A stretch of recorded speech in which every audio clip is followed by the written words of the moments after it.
সমাধি লাগার মতন। আমি সেটাকে সমাধি ভাবতাম, কিন্তু একটা মানে অনুষ্ঠানে আপনার মানে ভিডিওতে দেখলাম যে একটা মানে আছে যে একটা মানে ঘোরের মধ্যে চলে যাওয়া, ওটা একটা ওটা সমাধি নয়, ওটা মন একটা আর কি আটকে থাকা, যেটা বলা আটকে আটকে যায়, মানে ওই ভাবের মতো ওটা থেকে আর উঠতে পারে না, মানে যে কাজটা জপের সেই জবটা সম্পূর্ণ হয় না। এটার মধ্যে মানে এই কথাটা শুনে আমার একটু খটকা লাগলো, যে আমাদের গুরুদেব বলেছিলেন, সে হিন্দি বলে, আমি সেখানে আর কি কুণ্ডলিনী শক্তি জাগানোর জন্য গিয়েছিলাম, মানে নির্বিকল্প সমাধি বা ওই যে মানে সম্পূর্ণ সে আর কি মনটাকে এক মানে জায়গায় লাগানোর জন্য, মানে মূল যে আনন্দ সেইটা খোঁজার জন্য। কিন্তু ওই যে হিন্দি মানে কথাবার্তা, সবাই তো এরকম বলে না যে মানে তোমাকে কুণ্ডলিনী শক্তি জাগিয়ে দেওয়া হবে বা নির্বিকল্প সমাধি পর্যন্ত তোমাকে নিয়ে যাওয়া হবে, এরকম সবাই বলে না। তো আমি সেই জন্য গিয়েছিলাম, আর মাও সেখান থেকে দীক্ষা নিয়েছেন ওখান 2 থেকে। বছর আগে। হ্যাঁ, ও এবারে বেশ। আমার এই যে সমস্যাটা, 7-8 মাস আগে একবার আমরা মানে বলেছিলাম, এটা বাংলায় বললে আর কি আমাদের সুবিধা হয়, সব হিন্দিতে বলা যায় না, হুম হুম।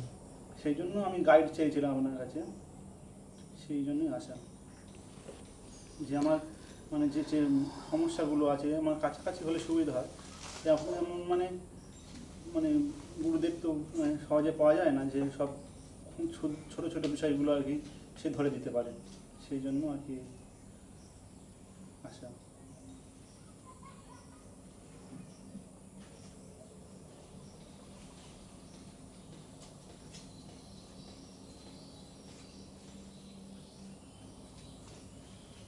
কি নাম গুরুদেবের শুভ নাম? শ্রী দীনদয়াল মহারাজ। হুম।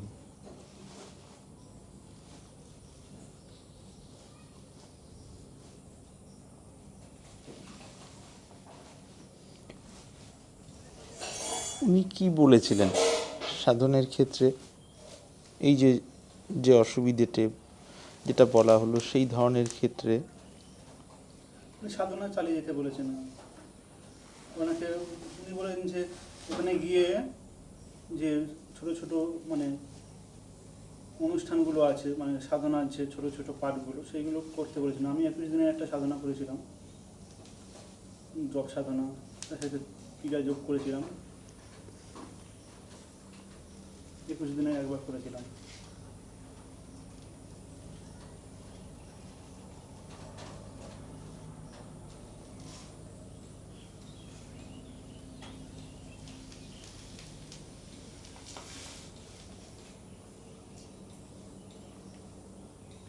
সমস্যা হচ্ছে ওখান রাস্তাটা অনেকটা দূর, আর কাজ আর বাড়ি তো আমার বাবা মা ঠাকুমা ওনাদের ফেলে সময় যাওয়া যায় না, সেই হিসেবে আর রাস্তাটা অনেক যেহেতু দূর, সেই আসতে যেতে 2-3 দিন টাইম লেগে যায়। হুম আর থাকার একটা ব্যাপার আছে সেখানে, অন্তত 1 দিন তো থাকতে হবে, আর সময়টা অনেক চলে যাওয়ার জন্য মানে সবসময় যাওয়া হবে ওঠে না, মানে বছরে 1-2বার মানে হয় 1-2বার। এবছরে এই যে গুরু পূর্ণিমায় যাওয়ার কথা ছিল, কিন্তু যেহেতু এখনকার পরিবেশটা খুব মানে আবহাওয়াটা অনুকূল নয়, সেহেতু যাওয়া হয় না। কত বছর আগে ওখান থেকে দীক্ষা? 2021 সালে জুলাই মাসে নিয়েছিলাম গুরু পূর্ণিমা। বেশ। এখন তাহলে যেভাবে চলা হচ্ছে কিছু ক্রিয়া দেওয়া আছে? হ্যাঁ, ক্রিয়া যোগটা করা হয়। আচ্ছা। এটা 8 ঘন্টা কমসে কম, কোনো দিন 1 ঘন্টা করে।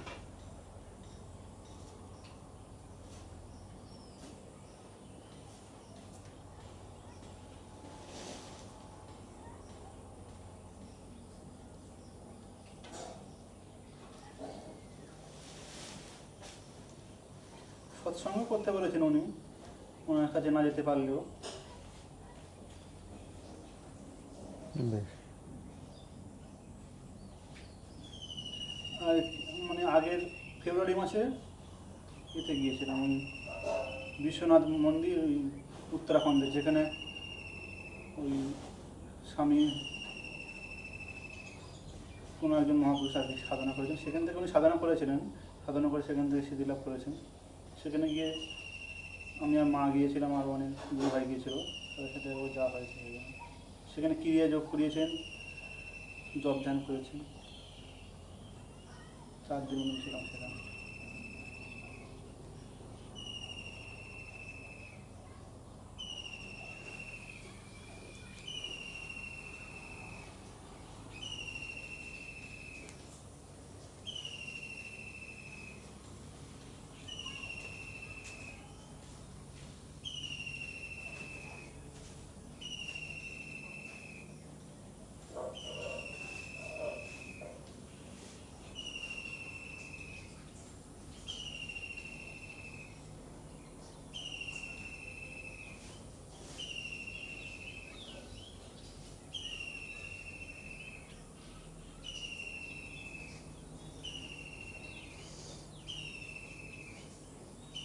তো এখন নিজের কি চাহিদা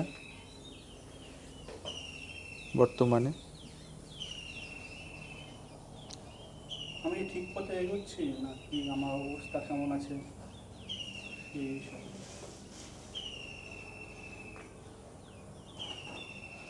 আমাকে কী করলে মানে তাড়াতাড়ি, মানে আমি যেটা করলে মানে আমার সুবিধা হবে সেই মানে শান্তি পেয়ে অনুভব করা যায়। দীক্ষা পাওয়ার আগের যে মনের অবস্থা আর এখন মনের অবস্থার মধ্যে কোনো পার্থক্য সেরকম বোঝা যাচ্ছে? শান্ত হয়েছে, আগের মতন চঞ্চলতা সেই মনে আর অনেকটা কমে গেছে।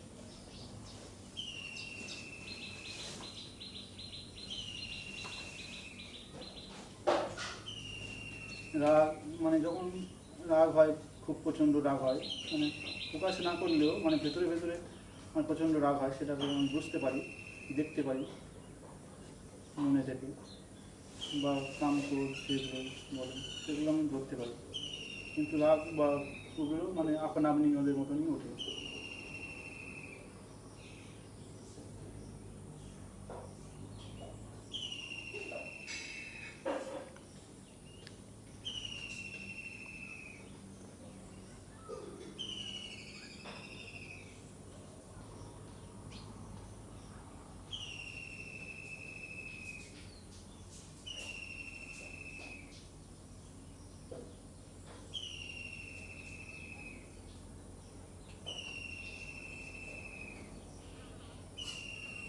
বয়স কীরকম হচ্ছে এখন?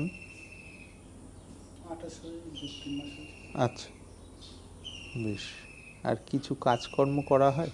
হ্যাঁ, বাড়ির কাজকর্ম করা হয়। উপার্জনের কিছু?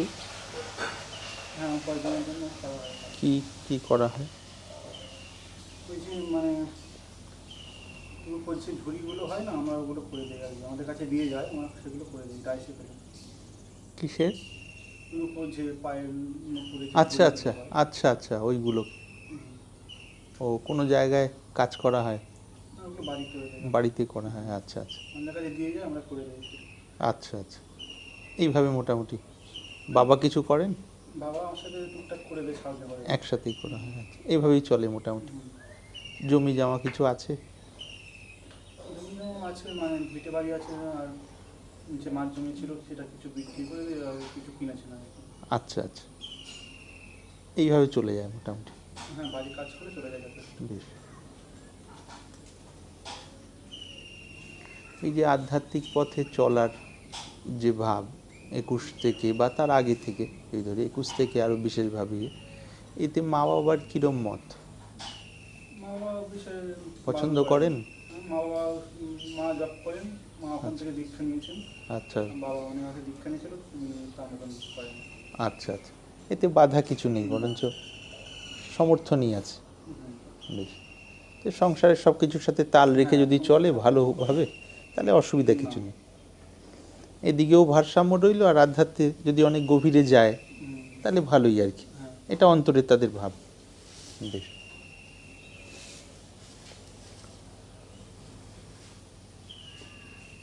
পার্থ মণ্ডল, হ্যাঁ? হ্যাঁ। বেশ। এইখানের যে কথা যে কথা শোনা হয় বা যদি এরপরে বলা হয় এখন, তাতে কি বিশ্বাস আছে খানিক? হ্যাঁ, বিশ্বাস করেই তো আসা। একটু ভেতরে বিশ্বাস কি আছে? হ্যাঁ। বেশ। তার কারণ যেই বিষয়টা নিয়ে কথা হতে চলেছে বা যেটা বলা হলো, সেটা সাধন রাজ্যের অতি উচ্চ ভূমির কথা আর কি। যারাই তার সামান্যতম ছোঁয়া অনুভব পেয়েছেন, হয়, মানে যথেষ্ট, যেমন মানে নেগেটিভ অনুভব অনেক সময় বেশি হয়েছে, আর পজিটিভ অনুভবও হয়। যেমন আমাদের গুরুদেব বলেছেন, তুমি জব করে, যে সংকল্প করে যদি তুমি কিছু করো, মানে কারো সাহায্য করার জন্য, তাহলে সেটা ফলে যাবে, তুমি পরীক্ষা করতে পারো। আমাদের সেইভাবে বলে দেওয়া আছে। আমি একবার করেছিলাম পরীক্ষা, যেমন একজনের পেটের সমস্যা হচ্ছিল, তাকে মানে ঈশ্বরের আর কি, মানে ঈশ্বরের কাছে প্রার্থনা করে তাকে সাহায্য করা হয়েছে, সে সাহায্য পেয়েছে। এমন মানে বিশ্বাসটা এইভাবেই হয়েছে, মানে গাঢ় হয়েছে এটা। আর সব মানে হয়, খাটে। আমি পরীক্ষা করি না, একবার করেছিলাম যে আমি মানে সঠিক পথে আছি কি না, তাতে আমি সমর্থনই পেয়েছি মনে থেকে।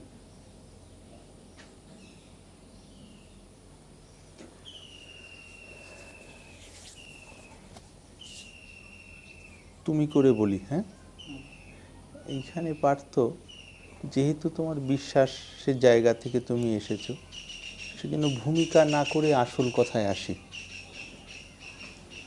নির্বিকল্প অবস্থা এবং নির্বিকল্প স্থিতি, এই দুটো বিষয়। নির্বিকল্প অবস্থাকে বইপত্রে নির্বিকল্প সমাধি বলে বলা হয়েছে। নির্বিকল্প স্থিতি হলো সমাধিরও জিস্ট, সার আর কি। একটা আমটা যদি সম্পূর্ণ আমটা যদি সমাধি ধরি, পাকা ভালো আম, গাছ পাকা, তার থেকে যদি পুরো রসটা বের করে নেই, এবার বাকিগুলো যে কোনো কাজে লাগানো হলো ভালো, ওই রসটা হচ্ছে নির্বিকল্প স্থিতি। সমাধিতে সাধকের মন ধীরে ধীরে ধীরে ধীরে ধীরে ধীরে ধীরে ডোবা হয়। ডোবা হলে তখন আর আমি থাকে না। উঠে আসার পর প্রারব্ধের বেগে স্বাভাবিকভাবে যখন উঠে আসার পর 2 ঘন্টা 4 ঘন্টা, 1 দিন 1.5 দিন কম বেশি উঠে আসার পর, তারপর ভেতরে যে বোধটি লাভ হয়, বোধ, অনুভূতি পরম, সেই বোধটিকে বলা হয় নির্বিকল্প বোধ বা স্থিতি। সেই বোধটি লাভ হলে মানুষের মনের মধ্যেকার বদ্ধ অবস্থায় যত রকম দ্বন্দ্ব হতে পারে, সব দ্বন্দ্বগুলো সমূলে নাশ হয় আর কি। শরীর যেহেতু থাকে, তার কম বেশি হালকা হালকা হালকা হালকা প্রভাব তার থাকতে থাকে, কিন্তু সময়ের সাথে সেই হালকা প্রভাবগুলো আরও হালকা আরও হালকা আরও হালকা হয়ে ধীরে ধীরে মিশে যেতে থাকে, মুছে শেষ হয়ে যেতে থাকে।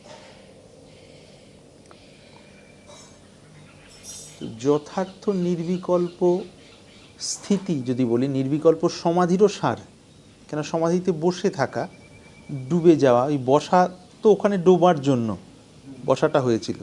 ডোবার পর যেটা প্রাপ্তি, যেটা এখানে নিয়ে বেরিয়ে আসার জন্য তিনি সাধক থেকে সিদ্ধ, তখন তাকে বলা হচ্ছে সফল।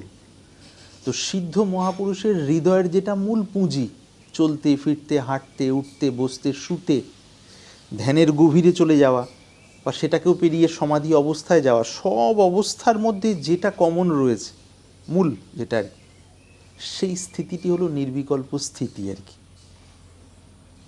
এবার সেখানে পৌঁছানোর জন্য বিভিন্ন ধরনের পথিক বিভিন্নভাবে চলেন। পুরনো সময় থেকে যারা চলেছেন বা বর্তমানে চলছেন বা চলবেন এরকম। কিন্তু অদ্ভুত বিষয় কীরকম, 4টে জিনিস মূলত বাধা হয় এই ক্ষেত্রে। একদম প্রথমত, যে প্রথম 2টো ধাপ ঠিক পালন না করার ফলে তার সাধনের ভূমিটা জোরালো হয় না, ভিত পাকা হয় না। প্রথম 2টো ধাপ হয়তো জানো, যম এবং নিয়ম। পাতঞ্জল যোগ দর্শনে যম আর নিয়ম, এই দুটোকে গুরুত্ব দেওয়া হয়েছে। এই দুটো নিলে তাহলে কি, যে আধ্যাত্মিক অবস্থার দিকেই যাচ্ছি সেটা জোরালো হবে। যদি সামান্য লাভ হয় সেটা আর যাবে না কোনোভাবে আর কি। যম নিয়মের কথা পাতঞ্জল যোগ দর্শনে বলা হয়েছে। যমের মধ্যে অহিংসা, 5টা জিনিস পালন করা, হয়তো জানো। অহিংসা, সত্য, অস্তেয়, অস্তেয় মানে চুরি না করা, ব্রহ্মচর্য আর অপরিগ্রহ। অহিংসা জানি, সত্য জানি, অহিংসা সত্য অস্তেয় মানে চুরি না করা, ব্রহ্মচর্য মানে বোঝাই যাচ্ছে শরীরের বীর্য রক্ষা, এক কথা এটা সাধারণভাবে ব্রহ্মচর্য। আর অপরিগ্রহ, অপরিগ্রহ মানেটা হলো দান গ্রহণ না করা। এটা হলো শব্দের অর্থ। এবার শব্দের সার অর্থ হলো এটা, আমরা যে কোনো কারোর কাছ থেকে কোনো পরিশ্রমের ছাড়া, বিনা পরিশ্রমে যে কোনো না কোনো জিনিস আমরা ঠকিয়ে পাওয়ার যে একটা প্রবৃত্তি আমাদের কাজ করে অনেক সময়, সেই প্রবৃত্তিটাকে প্রশ্রয় না দেওয়া আর কি। পরিশ্রমের বিনিময়ে বা কোনো সঠিকভাবে কোনো কিছু পাওয়া সেটা ঠিক আছে, কিন্তু আমরা লোভবশত যে অনেক সময় ফাঁকি ঝুঁকি দিয়ে অন্যের কাছ থেকে কিছু নিয়ে নেওয়ার যে টেন্ডেন্সি, মনের ভাবটা, সেই ভাবটা লোয়ার জায়গা থেকে, স্থূলভূমি থেকে, নিম্নভূমি থেকে উপরের দিকে যেতেই দেয় না মনকে। এই কতগুলো ভাবনা আর কি। যম নিয়মের মধ্যে অহিংসা, হিংসার ভাব, হিংসা অনেক স্তরের হয়। বাইরের মারধর, ঝগড়াঝাটি, এটা যেমন হিংসা। ভেতরে ভেতরে অন্যকে সহ্য না করতে পারা, অন্যের কোনো কাজ পছন্দ না করতে পেরে ভেতরে আস্তে আস্তে অস্বস্তি হওয়া, এগুলো সব হিংসার মধ্যেই পড়ে এক ধরনের আর কি, হিংসার সূক্ষ্ম অবস্থায়। অহিংসা, সত্য, সত্য পালন, এই বাকিগুলো সেরকমই আর কি।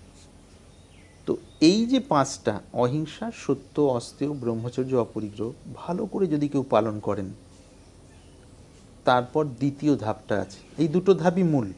দ্বিতীয় ধাপটা হলো নিয়ম। নিয়মের মধ্যেও পাঁচটা। শৌচ, শৌচ মানে শুদ্ধতা।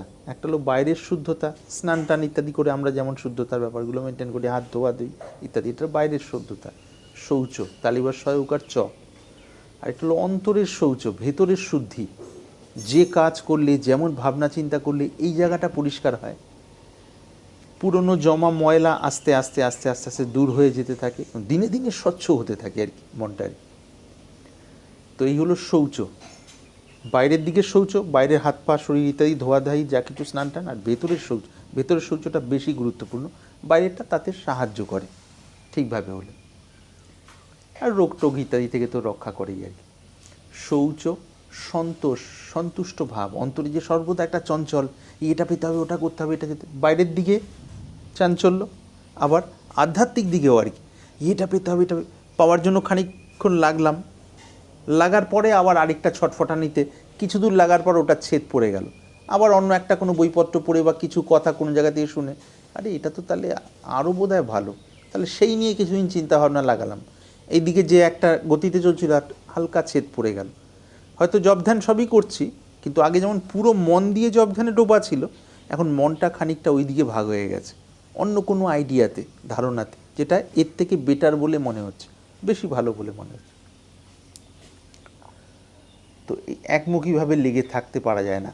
শৌচ, সন্তোষ, সন্তুষ্টভাবে একটাতে লেগে থাকা, এটা হলো মূল। তপহা, তপ মানে জানোই তপস্যা, এই পথে যে চলার জন্য যে কষ্ট সহ্য করতে হয় ভেতরে বাইরে, সেই তপস্যার মধ্যে।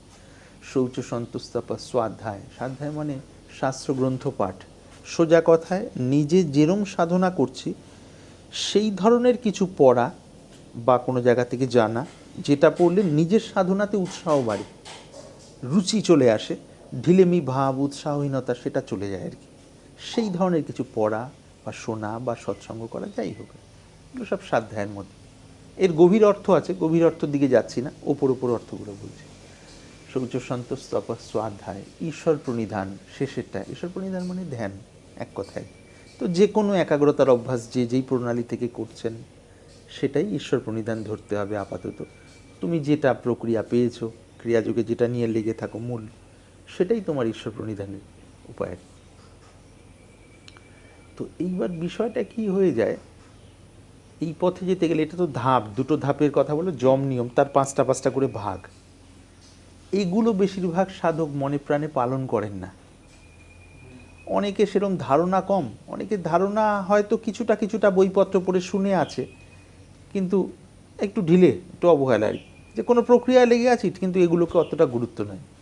এগুলো গুরুত্ব না দেওয়ার কারণে কি হয়, প্রক্রিয়াটা করার ফলে কিছুক্ষণ গুম ধরে থাকার একটা অবস্থা হয়, বা বুঁদ হয়ে থাকার অবস্থা হয়, বা মনের একাগ্রতা বা ঘোরের একটা অবস্থা হয়।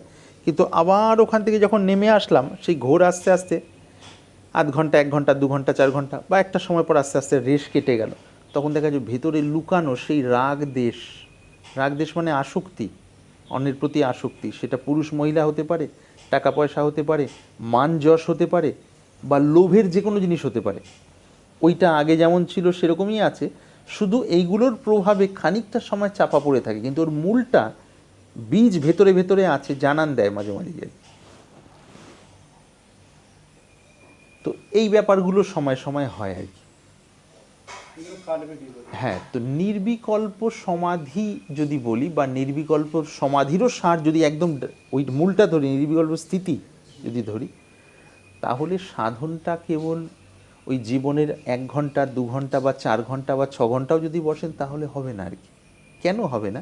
তাহলে হবে কিসে সেটা? আমরা যতক্ষণ জেগে আছি বা যতক্ষণ সজাগভাবে চেষ্টা করছি, প্রত্যেকটা চেষ্টাকে যদি আমি ধীরে ধীরে সেই দিকে কীভাবে মোড় দিতে পারি, ঘুরিয়ে দিতে পারি, সেই কৌশলটা শিখি, আর বসার ব্যাপারটাও ভালো করে করি।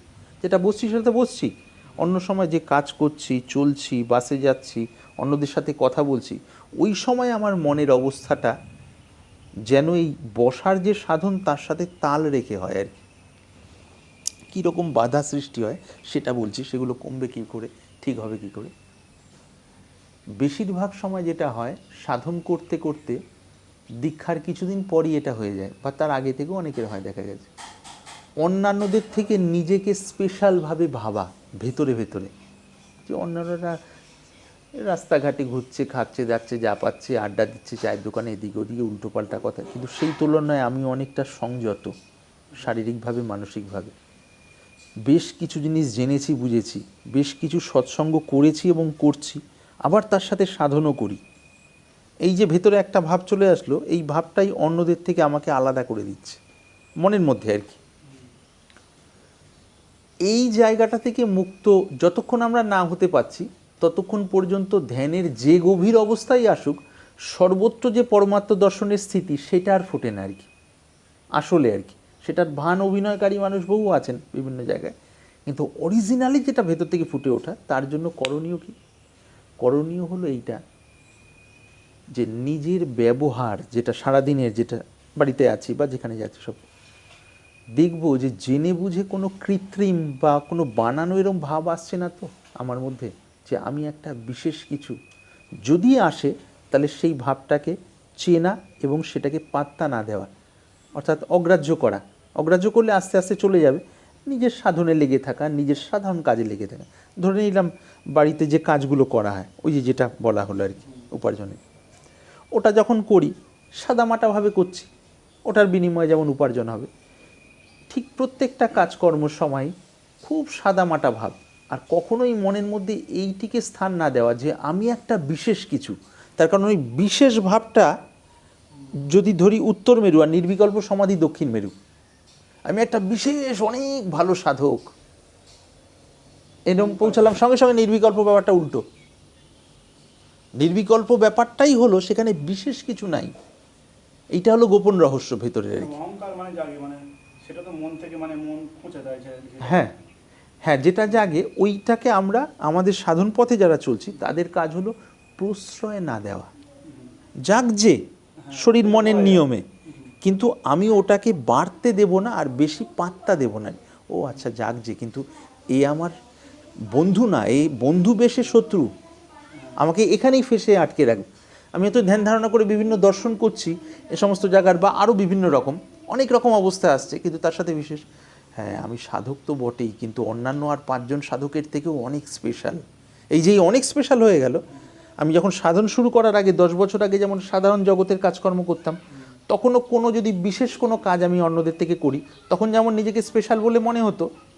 এখন ওগুলো ছেড়ে আধ্যাত্ম পথে চলেছি, কিন্তু ওই পিছনের স্পেশাল ভাবটা এখানেও আছে আর কি হাজির। এ আমাকে ওইখানে সমাধির সমুদ্রে ডুবতেই দেবে না আর কি। হ্যাঁ ওইটাই, অহংভাবটা হলো খুঁটি, আর সমাধি হলো সমুদ্র, যেখানে এ থাকবে না আর কি। একবার ডোবা হলে তারপর আবার অহংভাবটা ফুটে উঠবে, কিন্তু সেই আগের মতো আর জোরালো থাকবে না আর কি। আগের মতো জোরালো কোনোভাবেই থাকবে না আর কি। তার কারণ পিছনে ওই সমুদ্রের ছোঁয়াটা রয়ে আছে, সে আর আগের মতো আসতে দেবে না আর কি। সামান্য আসলে ওই ছোঁয়া এসেই আবার যেন ভুলিয়ে দেবে আর কি। সে ওই যে জপের সময় সে মানে এই ভাবটা যে মানে অনুভবটা যে ডুবে যাচ্ছে বা মানে যে মানে একটা ঘোরের মধ্যে চলে যাচ্ছি, যেখানে 30-40 মিনিট কেটে যাচ্ছে, মানে সেটা আমি বুঝতে পারছি না এটা কিসের জন্য। লয়, শাস্ত্রের এক কথা এর উত্তর হল লয়। ল অন্তস্থীয় লয়, 4টে বাধা: লয়, বিক্ষেপ, কষায়, রসাস্বাদ। একদম বেদান্তেই 4টে উল্লেখ করা আছে। সমাধির ক্ষেত্রে 4টে মূল বাধা। লয়টা কি? লয়টা এই বাইরের জ্ঞান থাকবে না, বা থাকলেও নামমাত্র, আর ভেতরেও সেরকম কোনো জ্ঞান নেই। কিছু সময়ের জন্য আমি প্রায় হারিয়ে গেছি আর কি, নেই আর কি। আবার একটা সময় পর হঠাৎ করে আমি আছি। এটার নাম হলো লয়। এটা সমাধি না। একেবারেই নয়। সমাধি হলে তখন ওই তত্ত্ব দর্শন হবে। তত্ত্ব দর্শন হলেই ওঠার পর সর্বত্র যে চৈতন্য রয়েছে সেই উপলব্ধিটা শুরু হয়ে যাবে। আমার পাশে যে মানুষটি, তার মধ্যেও যে পরম সত্তা আছে, যেমন আমি নিজেকে চিমটি কাটলে ব্যথা পাই তো শরীরের হিসাবে সবাই, ঠিক ওর ভেতরেও সেই চৈতন্য সত্তা আছে, ওই খোলাটার মধ্যে আর এই খোলাটার মধ্যে। এইটা প্রত্যক্ষ উপলব্ধি হবে আর কি। ভাবনা নয় যে আমি ভাবছি না সবার মধ্যেই তো পরমাত্মা আছে, এটা নয় আর কি। একদম প্রত্যক্ষ উপলব্ধি হবে। সমাধি হলেই তত্ত্ব দর্শন হয়। তত্ত্ব দর্শন হলে উঠে আসার পর সমস্তর মধ্যে সেই পরম সত্তাই আছে, এইটি হবে আর কি। আর 18 হলো জগতের এদিক থেকে মনটা উঠে গেল, অথচ অন্তর্রাজ্যেরও সেরকম কোনো অনুভূতি নেই। স্তব্ধ হয়ে গিয়ে অবলম্বন হারিয়ে যাওয়ায় অজ্ঞানের মধ্যে ডুবে যাওয়া, ইকুয়াল টু এর নাম হলো লয়। অজ্ঞান মানে বেহুঁশি আর কি। এই কথাটাই আর কি একটা ভিডিওতে শুনেছিলাম কিছুদিন আগে। আচ্ছা আচ্ছা। তখন আমার মানে অনুভূতি হলো যে আমি তার ভুল রাস্তায় আছি তাই ওই লয়টাই হয় আর কি। হ্যাঁ, সমাধির বিষয়টা হলেই সমাধির মধ্যেও অনেক রকম বিষয় আছে আর কি। কেন সমাধির আগে তো এই ব্যাপারগুলো ক্লিয়ার করতে হবে। এগুলো ক্লিয়ার না করলে কিভাবে সমাধির ব্যাপারটা আসবে? প্রশ্ন তো প্রথমটা এটা। প্র্যাকটিক্যালি যদি আসি, যম নিয়ম ক্লিয়ার হলে তাহলে আসন সিদ্ধি হবে। আসন সিদ্ধি হলে তাহলে ঘন্টার পর ঘন্টা ওখানে বসা ধ্যানেরই অবস্থা হতে থাকবে 7-8 ঘন্টা অ্যাট এ টাইম।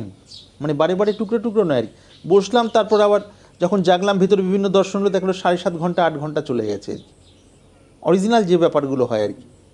কখনো ধ্যানের অবস্থা হয়তো একদিন থেকে আরেক দিনে পৌঁছে যেতে পারে আর কি। আজকে সন্ধ্যা 6টা 6:30 বসা হলো, তারপর খেয়াল হলো যে যখন জাগা হলো, একদম বসা আছে শরীর, জাগা হলো তারপর দিন সকাল 7:30 8টার সময়। সেই মানুষটা বুঝে, কিন্তু ধ্যানের গভীর মগ্নতায় আর কি। ধ্যানের গভীর মগ্নতায় গিয়ে সবিকল্প সময়তে ডুবে যাবে, সেখান থেকে আবার নির্বিকল্প থেকে, এটা একটা দিক। তো এখানে মূল বিষয়টা হলো যম নিয়ম ঠিকভাবে হলে এই ব্যাপারগুলো আর কি। যম নিয়ম ঠিকভাবে হলেই আসন সিদ্ধ হচ্ছে। আসন 3 ঘন্টা লাগাতার ওর মধ্যে বসতে বসতে আর পায়ে ব্যথা হচ্ছে না আর কি, 3টে ঘন্টা মিনিমাম। তারপর আসন সিদ্ধ হলে এবার এই শ্বাস ধীরে ধীরে স্থির। শ্বাস স্থির হলে এদিককার কামনা বাসনার বিষয়গুলো কম, অথচ ভেতরের একটা প্রবল টান আসতে থাকছে আর কি। এই করে করে প্রাণায়ামের প্রত্যাহার, মনের আরও সূক্ষ্ম অবস্থা, অন্যান্য দিকে মন যাচ্ছে, সূক্ষ্মভাবে আবার ওখান থেকে মন ঘুরে এসে লক্ষ্যবস্তুতে লাগছে।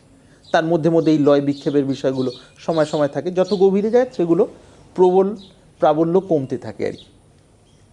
তারপর আরও এগিয়ে গেলে প্রত্যাহারের পর ধারণা আসে, তখন আস্তে আস্তে মানে বিশুদ্ধ ধারণা তৈরি। এই একটু ধারণার অবস্থা হলেই তখন সেই অবস্থাতেই বেশিরভাগ অনেকেরই দেখতে পাওয়া যায়, মানে কিছু কিছু অলৌকিক ক্ষমতা চলে আসে আর কি।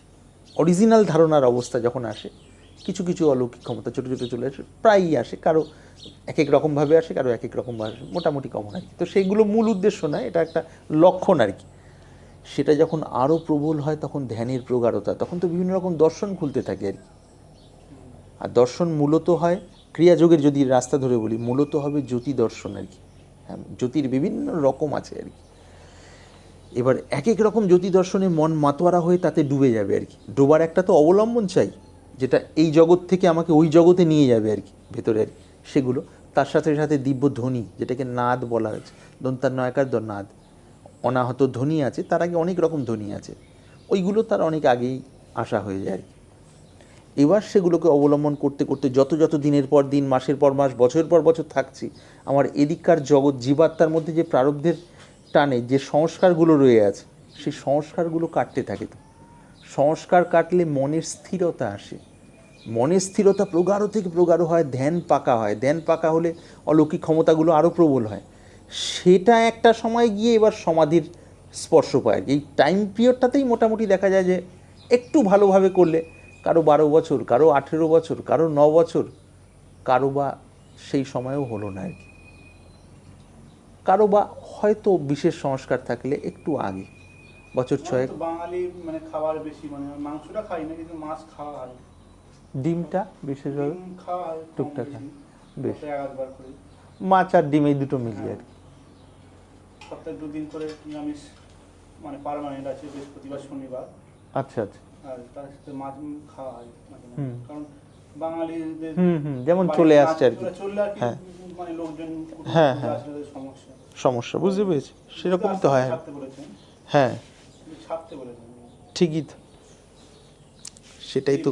মাছ খাওয়া বা ডিম খাওয়া এগুলো কি বাধা দেয়? সত্যি কথা বলতে কি এই বিষয়গুলোর মধ্যে তো স্থূল, তামসিক এবং রাজসিক পরমাণু আর কি, এগুলো মনকে গভীর স্তরে যেতে দেয় না, নর্মালি যেতে দেয় না। কারো যদি জন্ম জন্মান্তরের বিশেষ সংস্কার থাকে যে বসলেই বিভিন্ন রকম দর্শন শুরু হচ্ছে, প্রবলভাবে টেনে নিয়ে চলে যাচ্ছে, ধ্যান না করেও এমনিতেই আর কি, সেই ক্ষেত্রে এগুলো সেরকমভাবে আটকাতে পারে না। নর্মালি যারা আমরা সাধন করে করে করে করে ধীরে ধীরে মনকে সেখানে নিয়ে যাই, সেগুলো এক একটা স্তরে তো বাধা দেয়ই আর কি। তাহলে ওই যে গুরুদেব যেটা বলেছেন আস্তে আস্তে আস্তে, সেটাই কাম্য আর কি। হঠাৎ করে না গিয়ে ধীরে ধীরে তাল বুঝে কীভাবে কী এইভাবে যদি হয় খুব ভালো হয় আর কি। কেন ওর যে অনুপরমাণু লাগাতার, আমি কথার কথা বলছি, লাগাতার 5 দিন যদি ডিম মাছ খাই, মাংসটা বাদই দিলাম, ডিম মাছ খাই, তার যেমন মনের ভাব থাকবে, তারপর 1 সপ্তাহ কিছু ডিম মাছ বাদ দিলাম, প্রথম 1 সপ্তাহ, তারপরের 15 দিন একেবারেই ডিম মাছ বাদ, অন্যান্য তরি তরকারি খেলাম। প্রথম 7 দিনে যে ডিম মাছ রেগুলার খাচ্ছি সকাল বিকেল যদি, তখন যদি নিজের মনের অবস্থা আমি ডায়েরিতে লিখি, নিজের পার্সোনাল ডায়েরিতে লিখি, আবার ওই পরের লাস্টের যে 15 দিন যখন ওগুলো ছেড়ে দিচ্ছি তখন যদি লিখি গোপনে নিজেই, পরে মিলিয়ে দেখব দুসময় মনের অবস্থা 2 রকম আর কি। কেন ওগুলোর প্রভাব আমাদের শিরা উপশিরার মধ্যে এবং মস্তিষ্কের মধ্যে যেমন, নিরামিষের প্রভাব তো তেমন নয়, দুটোর 2 রকম। এবার এটা হঠাৎ করে ছাড়া বা না ছাড়া সেই বিষয়টা বুঝে, বাড়ির পরিস্থিতি, নিজের শরীরের অবস্থা, মনের অবস্থা, তবে আস্তে আস্তে আস্তে আস্তে যত এগুলো থেকে আলগা হওয়া যায় তত যোগের রাজ্যে ডুবতে সুবিধা হয়, দেখা গেছে আর কি। নাহলে মন কি দীর্ঘ সময় বসতে পারে না আর কি। সূক্ষ্মভাবে বসলেও একটা সময় না বসেছি, এবার একটা ভেতরে সূক্ষ্ম ছটফটানি, না এইবার আমাকে উঠতে হবে আর কি। এই যে এইবার আমাকে উঠতে হবে, সেগুলো সব সংস্কার আর কি। হ্যাঁ হ্যাঁ, এবার বাড়িতে থাকলে একটা কাজের হিসেবে আমাকে রুটিন হিসেবে বসছি, সেটা তো ঠিক আছে, সেটা বসতেই হবে। কিন্তু বেশি সময় পেলেও তখনও দেখবে যে হয়তো সেদিন ফাঁকা আছে, অন্য কাজ ফ্রি, ছুটির দিন সেদিনও মন আর বেশি সময় বসতে পারছে না। ওই টাইম হয়ে যাওয়ার পর না, আমার তো মোটামুটি কোটা পূরণ হয়ে গেছে, এবার উঠি। হ্যাঁ হ্যাঁ হ্যাঁ হ্যাঁ, যত যত গভীরে যাব ওই ব্যাপারগুলো কম হয়ে, ওর ভেতরের টানটা প্রবলভাবে আর কি। তার কারণ এটা তো হারিয়ে যাওয়ার জায়গা, একটা হলো লয়ের মধ্যে হারিয়ে যাওয়া, সেখানে কোনো অনুভূতি নেই। ওঠার পর দেখা যাচ্ছে কিছুক্ষণ গুম মতো ভাব, তার রেস্টটা কেটে গেলে যেমন ছিলাম তেমনই আছে। আর সেইখানেও যদি জেগে থাকা যায় তখন ধীরে ধীরে ধীরে ধীরে দিব্যভূমি খোলার আস্তে আস্তে আসে আর কি। তো এইটা খুব দরকার। ওই যে পুরনো সময় বৈদ্যরা বলতেন, পুরনো যে আয়ুর্বেদের চিকিৎসক যারা, কবিরাজ, তারা বলতেন যে ওষুধ আর পথ্য জানা আছে তো, ওষুধ পথ্য বলে, ওষুধের সাথে সাথে আচ্ছা তেঁতুল খাবে না, এই ধরনের জিনিস 15 দিন খাবে, আর এই ওষুধটা খাবে, তাহলে ভালো হবে আর কি। কেউ ওষুধটা খেলো, পথ্য মানলেন না, কেউ খেলেন তো পথ্য মানলেন, তখন দেখা যাচ্ছে সারা হলো না আর কি রোগ। যেটা 15 দিনের সারাচ্ছিল সেটা দেখা যাচ্ছে 1-1.5 মাস হয়ে গেল। তারপর বলাতে না আমি পথ্য করিনি, ওষুধটা খেয়েছি, বলে না পথ্য মানতে হবে। তো পথ্যটা কি? পথ্যটা হলো মানে আসল আধ্যাত্মিক মনের মধ্যে নিজেকে কখনো বিশেষভাবে ভাব আসলে সেটাকে পাত্তা না দেওয়া, আর যে সময় বসা হচ্ছে যে টাইমটা, 0.5 ঘন্টা 1 ঘন্টা বা বেশি যদি আস্তে আস্তে হয় ভালো, খুব মগ্নভাবে বসা। খাওয়া দাওয়ার বিষয়গুলো নিজে বাড়ির পরিস্থিতি অনুযায়ী গুরুদেব যেমন বলেছেন যত আলগা করা। বিশ্বনাথ ওইদিকে দেখো ছাগলটাকে, ছোটো মা এই দিয়ে বাইরে বেরো, দেখ কে আছে, আস্তে ধীরে ওই কোনো দিক দিকে এসেছিল বোধ হয়, এদিকে খোলাও আছে গেট অবশ্য। তো এইটি আর কি। তো দুটো দিক আর কি, বসার বিষয়টা যেমন, তার সাথে সাথে এই বিষয়গুলো আর কি, খাদ্যাখাদ্যের বিষয়গুলো তো আছে, মনটাকে ঠিক না রাখা আর কি, ঠিক রাখা। না হলে কি প্রায় বহু ভালো ভালো পথিক যারা সত্যি সত্যিই চলার চেষ্টা করছেন, সত্যি সত্যি উপলব্ধি, আগে যা ভুলভ্রান্তি হয়েছে হয়েছে, এবার গুছিয়ে নিয়ে চলা, কিন্তু একটা জায়গায় যাওয়ার পর আর যেতে পারেন না আর কি। তার কারণ কি, প্র্যাকটিক্যাল হয় না সাধনাটা আর কি।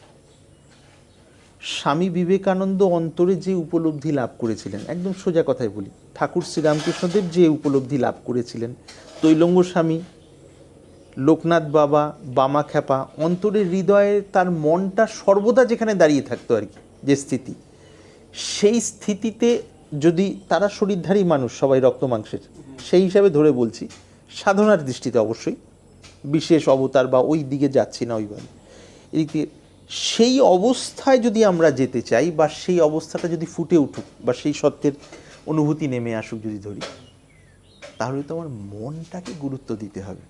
অনেক সময় মনটাকে গুরুত্ব কম দেওয়া হয় ক্রিয়াযোগ ইত্যাদির ক্ষেত্রে, আবার ভক্তিযোগ ইত্যাদির ক্ষেত্রে অনেক সময় প্রাণটাকে গুরুত্ব কম দেওয়া হয়। প্রাণ মানে শ্বাসের কাজগুলোকে কম গুরুত্ব দেওয়া হয়, তাতে করে খুব গভীর ভক্তির ভেতরে ঢুকে গেলে তখন আর দরকার পড়ে না এগুলো, আবার খুব গভীর প্রাণের স্তরে চলে গেলে তখন এগুলো দরকার পড়ে না, সেটা নিয়ন্ত্রণ করে। কিন্তু যে স্তরের গভীরতায় গেলে দরকার পড়ে না, সে স্তরের গভীরতা তো যাওয়া হয় না, মোটামুটি ওপর হয়। তো সেই জন্য মনটাকে গুরুত্ব খুব দেওয়া উচিত। নাহলে অনেকেই এসছেন ক্রিয়াযোগ বলেন, কিন্তু সফল না। ইভেন যেখান থেকে প্রাপ্তি মানে সফল বলে ধরা হচ্ছে, তাকে যদি নিজের জায়গা থেকে, পরিচিত জায়গা থেকে সম্পূর্ণ অপরিচিত জায়গায় নিয়ে, এখন টেস্ট আছে, সিদ্ধ বললেই তার টেস্ট আছে আর কি। টেস্ট কীরকম, একদম প্রথম টেস্টটা হলো তাকে নিজের জায়গা থেকে তুলে সম্পূর্ণ অপরিচিত জায়গায় রাখা হবে, যেখানে তার একটা ভক্ত থাকবে না, মোবাইল থাকবে না, এবং কোনো বইপত্র থাকবে না আধ্যাত্মিক, এবং তার সাথে কেউ যোগাযোগ করার জন্য আসবেনও না। খালি দিনে ওই 2-3 বার আহার যেটা দিয়ে দেওয়া হবে, আর বাথরুম পায়খানার জন্য যা ব্যবস্থা সেটা আছে আর কি। তার প্রথমে মানে ভেতরের ওয়েভলেন্থ মাপা হলো, মাথার যন্ত্র রয়েছে, প্রেশার মাপা হলো, তার পুরো ছবিটা তুলে নেওয়া গেল, এবার সিসিটিভি ক্যামেরা লাগিয়ে দেওয়া আছে, সেখানে তাকে আনলিমিটেড টাইমের জন্য রেখে দেওয়া হলো। যিনি সিদ্ধ বলে বলছেন, নিজেকে সরাসরি বলছেন বা ইনডাইরেক্টলি বলছেন, তাকে সেখানে রেখে দেওয়ার পর বলা হবে না যে কতদিন পর, তার ইচ্ছায় অবশ্য, কারো ইচ্ছার বিরোধী না, বলে হ্যাঁ সিদ্ধ হিসেবে ও আপনার তাহলে সিদ্ধাবস্থার বিষয়টা ঘটেছে, বলে হ্যাঁ গুরু কৃপায়, যা হোক গুরু কৃপায়, তার মানে ঘটেছে। তো যদি আপনার অনুমতি থাকে আমরা এইটিকে একটু টেস্ট করে একটা দেখতে চাই, যদি আপনি অনুমতি দেন আর কি। বেশিরভাগ সময় অনুমতি পাওয়া যায় না, এড়িয়ে যান, এটা ভেতরের কথা আর কি, অ্যাভারেজের কথা বলছি, ব্যতিক্রম। যদি অনুমতি পাওয়া যায়, আমি নাম করছি না কারো, তাকে নিয়ে রেখে দেখা হচ্ছে ওখানে, দেখার পর তাকে বলা হলো না 3 দিন না 3 সপ্তাহ না 3 মাস, কিছু বলা হয়নি, বলে আর কি ওরা বলছে হ্যাঁ দেখুন, যত প্রথম দিন দেখাচ্ছে প্রেশার, কয়েকদিন পর যেই দেখাচ্ছে ভক্তরা নেই, মোবাইল নেই, আর বইপত্র নেই কোনো পড়ার, নর্মাল থাকা, খাওয়া, শোয়া, বাথরুম পায়খানা ইত্যাদি, আর তার সাথে দেখা করতে সারাদিনে কোনো লোকই আসছেন না আর কি। শুধু নিচে ছোট্ট কাউন্টারের মতো আছে, সেখানে তিনি যে খাবার খান, বাঙালি হলে বাঙালির যেটা খাবার, যেটা তার শরীরের সয়, হিন্দিভাষী হলে হিন্দিভাষী যেটা খাবার, ঠিক টাইম টু টাইম দেওয়া দেয়। এক্সট্রা কিছু খাবার লাগলে লিখে একটা কাগজ ফেলে রাখা, সেটা দিয়ে দেওয়া হবে, কিন্তু অন্য কারো মুখ দেখতে পারবেন না আর কি, অনির্দিষ্টকালের জন্য। কবে যে খোলা হবে কোনো ঠিক নেই আর কি, সেটা তাদের উপরে আর কি। কিছুদিন পরে দেখা যায় ব্লাড প্রেশার মানে করে গেছে, ফ্ল্যাকচুয়েট করছে আর কি, ওঠানামা করছে, এবং মনের শান্তি নষ্ট হয়ে গেছে, সবথেকে বড় কথা। কিন্তু মজার ব্যাপার, গীতায় যে স্থিতপ্রজ্ঞের লক্ষণ বলা হয়েছে, স্থিতপ্রজ্ঞ মানে ওই সমাধিপ্রাপ্ত মহাপুরুষের যেটা লক্ষণ আর কি, সর্বদা সমতায় স্থিত থাকা, এবং তার আর যে বিষয়গুলো দেখা যাচ্ছে আর কিছুই নেই তখন, হ্যাঁ মন চঞ্চল। এবং তখন দেখা গেল যে তিনি এ পথের সাধক ছিলেন বা আছেন, বয়সটা যেহেতু 70-75 পেরিয়ে গেছে, লোকেরা ভাবতে শুরু করেছেন যে নিষিদ্ধ আর কি, অথচ মানুষটা আবার খারাপও না। মজার বিষয় হলো এখানে আর কি, যে মানুষটার বিষয় ভেবে বলছি, তিনি জেনে বুঝে যে অন্য মানুষের কোনো ক্ষতি করছেন, একে ফাঁকি দিচ্ছেন, ওকে সেটাও করছেন না আর কি। শারীরিকভাবে সংযমী, মানসিকভাবেও মোটামুটি সংযমী, কিন্তু সিদ্ধ কখনোই নন। অথচ সাধন পথে চলার চেষ্টা করছেন। কিছু মানুষ সিদ্ধ বলে প্রচার করেছেন, তিনি সেটাকে আবার ইনডাইরেক্টলি সমর্থনও করে দিয়েছেন। হ্যাঁ হ্যাঁ হ্যাঁ, অনেকে তো সিদ্ধি লাভ দেখায়, মানে সে কিছু মানে ক্ষমতা ও এইখানে ব্যাপারটা আছে, এইটা পরিষ্কার ধারণাটা হওয়া দরকার, রেকর্ড হচ্ছে যখন আরও ভালো হবে আর কি। ক্ষমতার বিষয়টা তো তন্ত্রের কিছু মন্ত্র যদি জপ করা যায় কিছুদিনের মধ্যেই তো তন্ত্রের বিভিন্ন ক্ষমতা চলে আসে। যেমন একটা মানুষ দূর থেকে আসলেন, তিনি কোথা থেকে এসছেন, কোন গ্রাম থেকে এসছেন, তার বাড়ির সামনে কোন গাছ আছে, তার পরিবারে কত সদস্য আছে, তার খুঁটিনাটি, এগুলো তো বটেই, তার খুঁটিনাটি বিভিন্ন বলে দেওয়া যায় অল্প কয়েক বছরের তন্ত্রের প্র্যাকটিস, তার সাথে কোনো কামক্রোধ ইত্যাদিগুলোও বশ করতে হয় না আর কি। এরকম রয়েছে প্র্যাকটিস বিষয় আর কি। হ্যাঁ, যোগের ক্ষেত্রেও এই ক্ষমতাগুলো রয়েছে, কিন্তু অনেকটা দেরিতে আসে। এগুলো সব সাধন পথের ব্যাপার, কিন্তু এর সাথে সেই পরম ঈশ্বরীয় সিদ্ধি, যেটা সিদ্ধি মানে ঈশ্বর উপলব্ধি, তার কিন্তু কোনো সম্বন্ধ নেই আসলে আর কি। সাধারণ মানুষের যেহেতু এই বিষয়ে ধারণা পরিষ্কার নয়, তারা ভাবেন বোধহয় এইটাই সিদ্ধি। এগুলোকে বলা হয় সিদ্ধাই, কিছু অলৌকিক ক্ষমতা। আর এখানে সিদ্ধি বলতে বলা হচ্ছে যেটা জীব পরমাত্মার সাথে যুক্ত হয়ে মুক্ততার অনুভূতির মধ্যে ডুবে গেল, অথবা ইষ্ট দর্শন হওয়ার পর এবার ইষ্ট লীলা সাক্ষাৎকার শুরু হয়ে গেছে আর কি। সেটা আরও বিশেষ অবস্থা আর কি একদিক থেকে দেখলে। সেগুলোকে বলা হয় সিদ্ধি, পরম সিদ্ধি আর কি, যেটা ঠাকুর শ্রীরামকৃষ্ণদেব, স্বামী বিবেকানন্দ, বাবা মাকে লোকনাথ ভাইদের। আর অলৌকিক ক্ষমতাগুলো হলো এক্সট্রা আর কি, ওগুলো চলতে গেলে বিভিন্ন সময় বিভিন্ন রকমভাবে আসে। এবার সাধন পথে কেউ তন্ত্রপথে চলছেন, 5-6 বছর চলতে চলতেই তার মধ্যে বিভিন্ন অলৌকিক ক্ষমতা চলে আসলো, এটা বলে দেওয়া ওটা বলে দেওয়া লোককে, এবং শুনলে আশ্চর্য হবেন বৃষ্টিকেও সাময়িকভাবে থামিয়ে দেওয়া যায় আর কি। এটা কথার কথা নয় যে আগেকার দিনে হতো এখন হয় না, তা নয়। এরকম মানুষ একটু ভালো করে খোঁজ করলে পাওয়া যাবে, কিন্তু তার মানে এই নয় যে তার অন্তরাত্মা সেই পরমাত্মার সাথে যুক্ত হয়ে গেছে। অন্তরাত্মা পরমাত্মার সাথে যুক্ত হলে তিনি অন্যকে যুক্ত হওয়ার ওই ভেতরের পথ ধরিয়ে দিতে পারেন আর কি। আর এই যারা সিদ্ধ বলে বলছে, সিদ্ধাই যুক্ত, তারা কখনোই কাউকে জীবাত্মার পরমাত্মার মিলনের ব্যাপারটা আসলে কীরকম ঘটে সেটা কখনোই বলতে পারে না, কেন তাদের মধ্যেই তো ঘটেনি আসলে। কেন বই পড়ে যতদূর বলা আছে বইয়ে, একটা লেভেল পর্যন্ত বলার পর আর নেই বলা। ওই মাঝখানের ব্যাপারটা ওই উপলব্ধিবান যারা, তারাই জানেন আর কি। অনেকে বই পড়ে নকল করেন আর কি বিভিন্ন জায়গায়, যে না সমস্ত খুঁটিনাটি ভালো করে পড়ে বোধহয় ব্যাপারটা এরকম কল্পনা করে। কিন্তু কল্পনা করে কি আর ডাক্তারি হয়? তাকে তো ডাক্তারকে তো প্রপার ওয়েতে ডাক্তারি শিখতে হবে।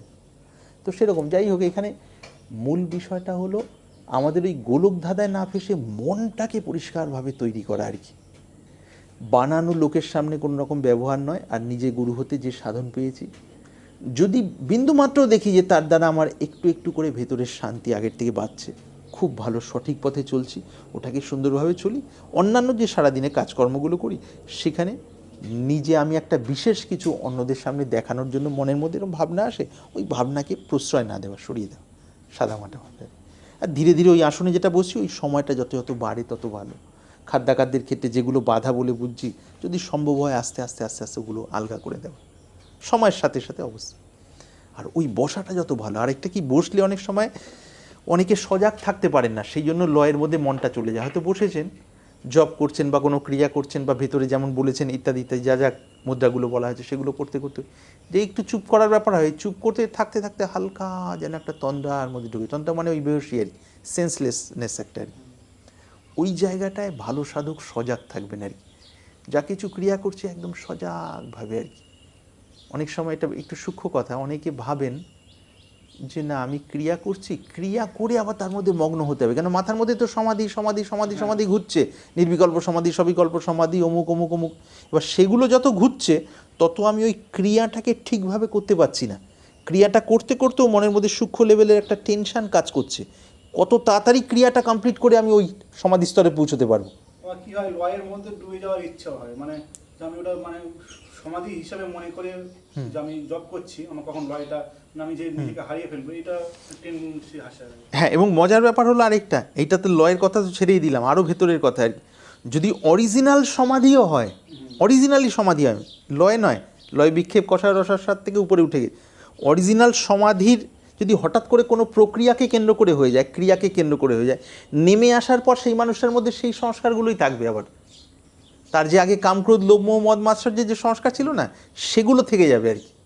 তার কারণ সংস্কার কাটেনি তো, কোনো একটা ক্রিয়া করতে করতে হঠাৎ করে কুম্ভকের অবস্থা এসে গেছে, এবার মন স্তব্ধ হয়ে গিয়ে সেই অনুভূতির মধ্যে ডুবে গেছেন, আনন্দের মতো একটা অবস্থা বেশ কিছুটা চলে আসার পর আবার রেশ কেটে গেলে দেখা যায় মনের মধ্যে সেই লোভ, লালসা, গোপন অন্যান্য বাসনাগুলো আবার জেগে উঠছে। তার কারণ ওটা যে কাটার জন্য যে দিনে দিনে দিনে দিনে সাধন করা, ওই সাধনের মধ্যে মগ্ন হয়ে থাকা, বা যারা নাম জপের মধ্যে দিয়ে গেছেন সেই প্রণালী দিয়ে যদি ধরি, নাম জপ করতে করতে করতে করতে সংসারগুলো যদি ধুয়ে মুছে গেলে শুদ্ধ আত্মা, মানে খোলস ছাড়া আত্মার যে অবস্থাটা আর কি, সেই অবস্থাটা আসার আগে কোনো একটা প্রক্রিয়া করে, যেমন হঠযোগে হয়, দম ইত্যাদিকে নিয়ন্ত্রণ করে হঠাৎ করে একটা সমাধি হয়ে গেল, যেই সময় থেকে নেমে আসলো দেখা যায় আবার স্থূল অবস্থা। একটা গল্প আছে এই বিষয়ে, খুব গুরুত্বপূর্ণ। একবার বশিষ্ঠদেব, যোগ বাশিষ্ঠ রামায়ণে আছে, এটা খুব গুরুত্বপূর্ণ গ্রন্থ আর কি। তো শ্রীরামচন্দ্রকে তার গুরুদেব, আমি সংক্ষেপে বলছি, নিয়ে কোনো একটা জায়গায় পৌঁছান, কোনো একটা গুহা বা কোনো নির্জন স্থানে আর কি। গিয়ে দেখেন একজন মানুষ সমাধিস্থ হয়ে সেখানে আছেন, সত্যি সত্যি সমাধিস্থ হয়ে আছেন, চুপচাপ একদম। এখানে করে দেখা যায় শ্বাসের কোনো চলাচল নেই, এগুলো পাওয়া যাচ্ছে না সেভাবে আর কি।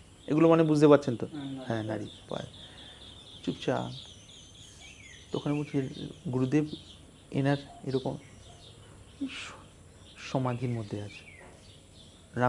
রামচন্দ্র ওখানে মানুষের প্রতিনিধি, মানুষ হিসেবে তিনি যেন একজন শিষ্য আর কি, গুরুদেব সেরকম, মানে সেই ভাব আর কি। তাহলে বিশেষ সম্মান। বলে দেখো তোমাকে একটা জিনিস দেখাই। বশিষ্ঠদেব তো ওই পরম সমাধি লাভ করেছিলেন। পরম সমাধি মানে যেটা, যে সমাধিতে দিব্য জ্ঞান হয় আর কি, সেই সমাধির অবস্থা। সেখান থেকে যোগ শক্তির একটা প্রয়োগ করে তাকে জাগালেন আর কি। যে জাগানোর পর আস্তে করে ধীরে ধীরে চোখ খুললেন। ওটা সত্যি ছিল, তার বানানো, যে লোক ঠকানো ভণ্ডামি নয়। জেগে ওঠার পর বেশ কিছুক্ষণ পর যে রেস্টটা কেটে গেল, হঠাৎ উঠে পয়সা দাও আমাদের। এটা অরিজিনাল ঘটনা আর কি, মানে ওখানে অন্য শব্দে আছে বইয়ের মধ্যে আর কি, আমি এটা বাংলায় বললাম আর কি। তখন শ্রীরামচন্দ্র গুরুদেবের উদ্দেশ্যে জিজ্ঞেস করছে, গুরুদেব ইনি পয়সা চাইছেন? বলে ইনি আসলে বিভিন্ন খেলা দেখিয়ে পয়সা উপার্জন করতেন কোনো এক সময়। তো যেমন জাদু খেলা দেখানো হয় না, ম্যাজিক যেগুলোকে বলি, সেরকমও তো বহু ধরন ছিল এবং আছেও আর কি। তার মধ্যে একটা আছে শ্বাসকে বিশেষভাবে রুদ্ধ করে, বিশেষ প্রক্রিয়া, ওই কুম্ভকেরই একটা ধরনের করে মনকে চিন্তা শূন্য করে দেওয়া যায় আর কি। এবং তখন এই ব্যাপারগুলো প্রায় থেমে যায়, বাইরে থেকে বোঝা যায় না আর কি। তো সেই অবস্থায় চলে গেছিলেন, মাঝখানে অনেকটা সময় চলে গেছে আর কি। এবার ওর মধ্যে চলে গেলে এই মনের অহংভাবটা তো থাকে না। এবার অহংভাবটা নেই, অথচ দিব্য জ্ঞানেরও সন্ধান পাওয়া যায়নি। এটা একটা মজার ব্যাপার কিন্তু, যে অহং বেহসির মধ্যে হারিয়ে গেলে দিব্য জ্ঞানের সন্ধান পাওয়া যাবে না। অহং যদি জেগে থাকতে থাকতে ধীরে করে দিব্য হোশ মানে সেই জ্ঞানের মধ্যে যায়, তাহলে সেই দিব্যতা আসে আর কি। তার সেটা হয়নি, তার এই বেহসি অন্ধকার লয়ের মধ্যে হারিয়ে গেছিল। আর এদিকের এই ক্রিয়া জানা ছিল বলে এগুলো স্তব্ধ, আর মারাও যাননি আর কি। বিশেষ ক্রিয়া জাগিয়ে দেওয়ার পর, অনেক দিন আগের ঘটনা আর কি, এখনও তার ভেতরে ঠিক ওখানে যাওয়ার আগে যে পয়সা চাওয়ার যে প্রবৃত্তিটা ছিল, সংস্কার মানে ছাপ আর কি, অভ্যাস বা হ্যাবিট, সেইটা সেম আছে আর কি, একই রকমই আছে। না, কিছু পেল না, ওই আসলে এখানে কিছু পেল না। অন্য মানুষের থেকে স্পেশাল কেন, যে তিনি সেই কৌশলটা জানেন, চাইলে এইভাবে স্তব্ধ হয়ে কয়েকদিন কাটিয়ে দিতে পারেন, ওই হিসাবে স্পেশাল। কিন্তু হৃদয়ের আনন্দ তো লাভ হলো না, যে কারণে এত সাধনা আর কি। হ্যাঁ, তো সেই জন্য সবের সার হলো এই, যেটা প্রথমে ইতিপূর্বে বলা হয়েছে, যে ক্রিয়া যেমন বলেছেন একদম সুন্দরভাবে করতে থাকা, কোনো রকম কিন্তু কিছু দরকার নেই সেখানে, একদম সঠিকভাবে। অন্যান্য সময় যখন চলছি, মনকে খুব সাদামাটা রাখা, এটাই রহস্য কিন্তু পরম সিদ্ধির। মনকে সাধারণ মানুষ সাদামাটা রাখতে পারে না। সাধক যত যত উচ্চ স্তরে হন, তত তত তার মন সাধারণ থাকে আর কি।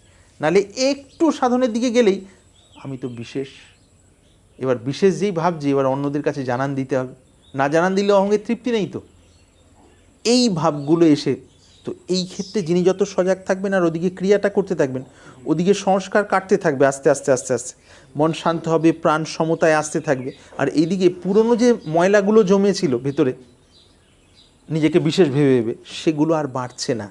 পুরনো যেগুলো জমা আছে সেগুলো ওগুলো দ্বারা ধুয়ে যাচ্ছে। একটা সময় যখন পুরো হিসাব একদম নীল হয়ে যায়, স্বাভাবিকভাবে পরম অবস্থাটা এসে হাজির হবে। আর তখন বুঝতে পারবো সব পথই সত্য আর কি।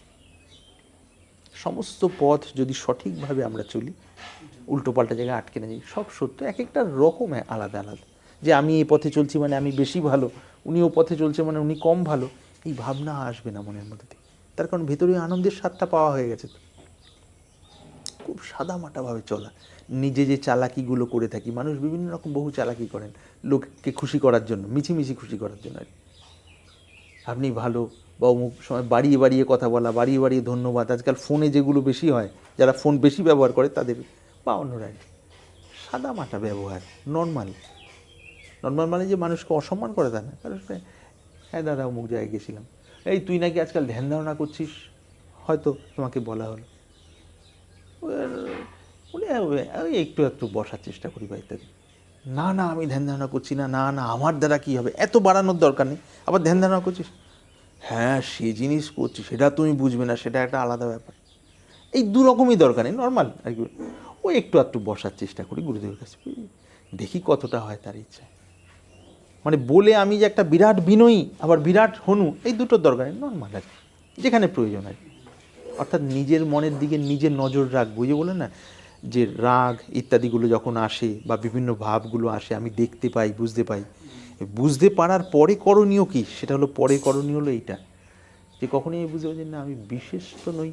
বিশেষ ভাব যদি আমি প্রশ্রয় দিই তাহলে তো অহংটা প্রবল বাড়ছে, এদিকে সাধন হচ্ছে এইটুকু লেভেলের, আর অহং এত বাড়ছে, এইটুকুর সাধন এই অহংটাকে কিভাবে হারাবে? তাহলে আমার উপায় সাধনটাও ঠিকভাবে করা, একদম হৃদয় থেকে, আর অহংটাকে আর না বাড়তে দেওয়া। আসলে সোজা না না আমি আবার বিশেষ, আর পাঁচটা মানুষের মধ্যে দুটো পা, দুটো হাত, মাথা, শরীরের অন্যান্য অঙ্গ প্রত্যঙ্গ যেমন আছে তেমন, খিদে পেলে খাই, বিশ্রাম করি, উপার্জন করা দরকার করি, আর এদিকে সাধন করি, যেন শান্তির সন্ধান পাই। সোজাসুজি নিজের কাছে নিজে পরিষ্কার হয়ে গেলাম। বাড়িয়ে বাড়িয়ে বড় বড় কথা অন্যদের কাছে, এগুলো খুব সূক্ষ্ম আবরণ দেয় সাধককে, আর ওই সমাধির দিকে যেতেই দেয় না আর কি। সাদামাটাভাবে থাকা, যেভাবে চললে আসনে বসাগুলো ভালো হয় সেভাবে চলতে থাকা, এইগুলো সার কথা আর কি। তারপর যদি কখনো কিছু জিজ্ঞাসা থাকে, মনে চায়, ইচ্ছে হয়, তাহলে হোয়াটসঅ্যাপে লিখে দিলে বা ভয়েস মেসেজ দিলে সম্ভব হলে সেখানে জানানোর চেষ্টা হবে আর কি। এই আর কি। ভেতরে তো ইয়ে হয়, মানে কিছুটা আটকে আছে এরকম মনে হয় মাঝে মাঝে, মানে হয়, এটা প্রায় সময় হয়, কিছু আটকে আছে যেন সেটা আর কি ছাড়িয়ে মানে উঠতে পারছি না, এরকম মনে হয়। আচ্ছা, হ্যাঁ, এই ক্ষেত্রে যখনই আমি দেখব যে সারা দিনটা আমি কিভাবে যাপন করছি, সাধকের একটা সারাদিনের রুটিন থাকবে মোটামুটি আর কি, খুব কড়াকড়ি নয়, আবার খুব ঢিলে নয়, মাঝামাঝির মধ্যেই সিদ্ধ অবস্থার সূত্র লুকিয়েছে। সিদ্ধ মানে সেই পরম অবস্থা আর কি, যে আমি এই রাত্রের দিকে খুব রাত পর্যন্ত জাগবো না, মোটামুটি তাড়াতাড়ি শুয়ে পড়ব, 10টা, 10:30, বা যারা আরও বেশি রাত জাগার অভ্যাস তারাও এটাকে কমিয়ে নেয় 11টা। কথার কথা, এবার যাদের আগে থেকে তাড়াতাড়ি তাড়াতাড়ি ওঠেন তাদের তো অভ্যাস আছেই। সকালের দিকে একটু তাড়াতাড়ি উঠে যাবো, শৌচাদি থেকে ফ্রি হয়ে গেলাম, মানে বাথরুম পায়খানা, এইবার তারপর চুপচাপ স্নান ইত্যাদি যার যেমন করার সেভাবে বসলাম এরকমভাবে। তারপর ওগুলো হয়ে গেল, খাওয়া দাওয়া, তারপর যাক বাড়ির কাজকর্ম, প্রত্যেকটা জিনিসই আমি একদম শান্ত মনে করছি। কেন ক্রিয়াযোগ, তো ক্রিয়াযোগ মানে সব ব্যাপারে যদি আমি যুক্ত না হই তাহলে তো ব্যাপারটা হবে না আর কি। আমি ওই দিকে যুক্ত হচ্ছি, শান্ততা বজায় রাখছি, এখানে আমি যাকে ওই দিচ্ছি যে মালগুলো তৈরি করে, কখনো কখনো তার সাথে হয়তো টাকা পয়সার বিষয় নিয়ে হতেই পারে কম বেশি এদিক ওদিক সবারই, যে না আমার এটা ন্যায্য পাওনা, তিনি হয়তো কমে দেওয়ার চেষ্টা করছেন বা ইত্যাদি। ওখানে যে আমি সাধক বলে যে কম পেয়ে চুপ হয়ে থাকবো তা না। দেখুন দাদা এই জায়গায় তো আমাদের তো পোষাবে না, আমাদের তো এইটা দরকারি। এই ক্ষেত্রে অনেকের আমার মনের মধ্যে সন্দেহ থাকে, আরে আমি কি বলবো না যা পাচ্ছি তাতেই চুপ করে থাকবো, কেন যেহেতু সাধক। বলে না, অবশ্যই বলবো, কিন্তু বলার মধ্যে মানুষটা কি দরকার ছাড়া অপমানের ব্যাপার না, আমার যেটা ন্যায্য চাহিদা, হ্যাঁ এই ক্ষেত্রে আমার পাওয়ার। তারপরে যে কাজ করা, খাওয়া দাওয়া, দুপুরে বিশ্রামে যাদের অভ্যাস থাকে তারা 1-1.5 ঘন্টা কম বেশি বিশ্রাম, পরিস্থিতিতে এগুলো চেঞ্জ হতে পারে। আবার উঠে বিকেলের দিকে একটু সময়, অন্য যদি কাজের ব্যস্ততা না থাকে কিছু সময় বসা, মনটাকে শান্ত রাখা। যদি সব সময় অন্যান্য সময় করার মতো কোনো ক্রিয়া দিয়েছেন না, শুধু বসে থাকার সময় বলেছেন না, আসনে বসে যখন করা হয় সেই ক্রিয়াই করতে বলেছেন না, চলাফেরার সময় কিছু বলেছেন না, সেরকম বলেন বলেছেন। আচ্ছা, খুবই ভালো আর কি, খুবই ভালো আর কি, তাহলে তো আরও ভালো আর কি। তাহলে মনটা ওইদিকে থাকে, আর এদিকে বসার ব্যাপারটা নিজেকে সাদা মাটা রাখা আর কি, অলসতাকে পাত্তা না দেওয়া। খুব সহজভাবে করলে দেখবে আস্তে আস্তে আস্তে আস্তে আসল আধ্যাত্মিক উন্নতি হবে আর কি। তখন দেখবে যথার্থ মহাপুরুষদের যেখানেই যাও, যদি যথার্থ মহাত্মা থাকেন, তারা ভেতর থেকে বলে হ্যাঁ সঠিক আর কি, তার পরম্পরায় বা তার কাছে দীক্ষিত হও বা না হোক কিছু যায় আসে না, যথার্থ মহাপুরুষের কিছু যায় আসে না। এটা যেখান থেকেই যে মানুষ ওই আসলের দিকে যাবেন, বলে হ্যাঁ ইনি আসল পথে যাচ্ছেন বা এই আসল পথে এগোচ্ছে, ভেতরে এই স্তরের শান্তির ছোঁয়া পাচ্ছে, আর পরেরটাও পাবে আর কি। এসো তাহলে বিশ্বনাথ। হ্যাঁ হ্যাঁ, প্রণাম। নামের ব্যাপারটা কেমন? হ্যাঁ, শ্বাসটা গৌণ, নামটা মূল। হ্যাঁ, ওই বীজ। এসো, জল খেও। তো এই হলো ব্যাপার আর কি।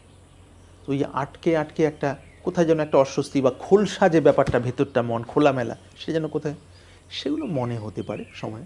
শুধু নিজেকে দেখে নেবো যে কোনো জায়গায় আমার মন আটকে থাকছে না তো, কোনো কামনা বাসনাকে আমি ভেতরে পুষে রাখিনি তো। আচ্ছা, আমার বয়স এখন 28 যদি ধরি, 2-3 মাস কম বেশি যদি ধরি, তাহলে আগামী সময় আমার কী পরিকল্পনা, সংসার বিবাহ যদি পরিকল্পনা হয়, মা বাবা সেই ক্ষেত্রে কী ভেবেছেন, আমার মত কী আছে সেই নিয়ে আগামী কী ডিসিশন, যদি সেই ক্ষেত্রে কোনো রকম দ্বন্দ্ব না থাকে, যেমন যেমন ভাব, তাহলে ঠিক আছে। আমাকে তাহলে ওই রকম ধারণাগুলো পরিষ্কার, মনের মধ্যে কোনো দ্বন্দ্ব পুষে রাখবো না কোনো রকম ক্ষেত্রে। বেশিরভাগ সময় তো সাধক সাধন পথের আনন্দ পায় না, তার কারণ দ্বন্দ্ব পুষে রাখে। এদিকে করছেন অনেক কিছু ভালো অনেক মানুষ, কিন্তু বেশ কিছু দ্বন্দ্ব, না ও জেনে এটা বলছে আমি এটা করব না, বলে করবো না তাহলে তুমি করছো না, নাও বলতে পারছি না, এই যে নাও বলতে পারছি না অথচ করছি, এগুলো তো দ্বন্দ্ব জিয়ে রাখে। বলে না তাহলে মেনে নাও ওই বিষয়টা। বললো ও আচ্ছা, তাহলে মেনে নিতে হয়। যেই মেনে নিলাম মন থেকে, দ্বন্দ্ব নেই, এবার ধ্যান ধারণা ডুববা ব্যাপারটা হবে আর কি।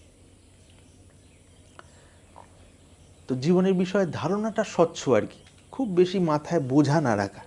নর্মাল আমার চলার জন্য যে যেমন খাওয়া দাওয়া চলে যাচ্ছে, উপার্জন যদি আমি আরও বাড়াতে চাই বাড়ালাম, অসুবিধা কিছু নেই, লোককে ফাঁকি দিচ্ছি না, নিজের যোগ্যতার দ্বারা বাড়াচ্ছি, খুবই ভালো তো। আর এদিকে সাধন সুন্দর হয়, জানবো যে 24 ঘন্টা আমার সাধন, চলতে ফিরতে মনটাকে পরিষ্কার রাখা, গুরুদেব যে নামের কথা বলেছেন সেগুলোকে সুন্দরভাবে করা। কোনো মানুষকে কখনোই আমি যেন ঘুরিয়ে ফিরিয়ে অসম্মান করছি না তো, যে তারা সাধক না, সাধারণ মানুষ, আমি সাধক। যদি এইরকম ভাব মনের মধ্যে আসে, টের পাচ্ছি আমি, টের পেলে ওইটাকে সরিয়ে দেবো না। আরে এটা তো আমার বন্ধু, সে যে আমার ভেতরে আমাকে, আমার আর সমাধির মাঝখানে তো এগুলো আস্তে আস্তে দেয়াল তুলছে, এই দেয়ালকে আমি বাড়তে দেবো না, সরিয়ে দিই দেয়াল, আর দরকার নেই। যা এতদিন হয়েছে হয়েছে, এবার সমস্ত ধুয়ে মুছে একদম ওই বলে না ন্যাংটো শিশুর মতো লাগা, মানে খোলা মনে আর কি, একদম লেগে গেলাম আর কি। আন্তরিকভাবে যে চাইবে আর ফাঁকি দেবে না, সে কি আটকাবে? সে তো চলেই যাবে, অর্থাৎ লক্ষ্যের দিকে আর কি। ধৈর্য লাগে আর কি, যে হঠাৎ, হ্যাঁ সময় লাগে আর কি, যে হঠাৎ করে যে 2-4 বছরে যে একটা কিছু নিজের কবজার মধ্যে নিয়ে আসবো সেরকম না। কেন, জন্ম জন্মান্তরের সংস্কার সেগুলো ধীরে ধীরে ধীরে ধীরে কাটে। তবে সাধনটা যদি কারো ভালো হয়, তখন সাধনের নেশা যত বাড়ে ভেতরের, তখন আর সময় বেশি লাগলে সেদিকে আর কোনো কষ্ট হয় না। আর সাধন যখন ওপর থাকে, ভেতরের নেশা থাকে না, তখন ছটফটানি আসে, তাড়াতাড়ি শেষ করে সিদ্ধি লাভ করতে হবে, কেন পাচ্ছি না কেন পাচ্ছি না। এবার পারার জন্য যে লেভেলের গভীর সাধন দরকার বছরের পর বছর, সেটা তো নেই বুঝি।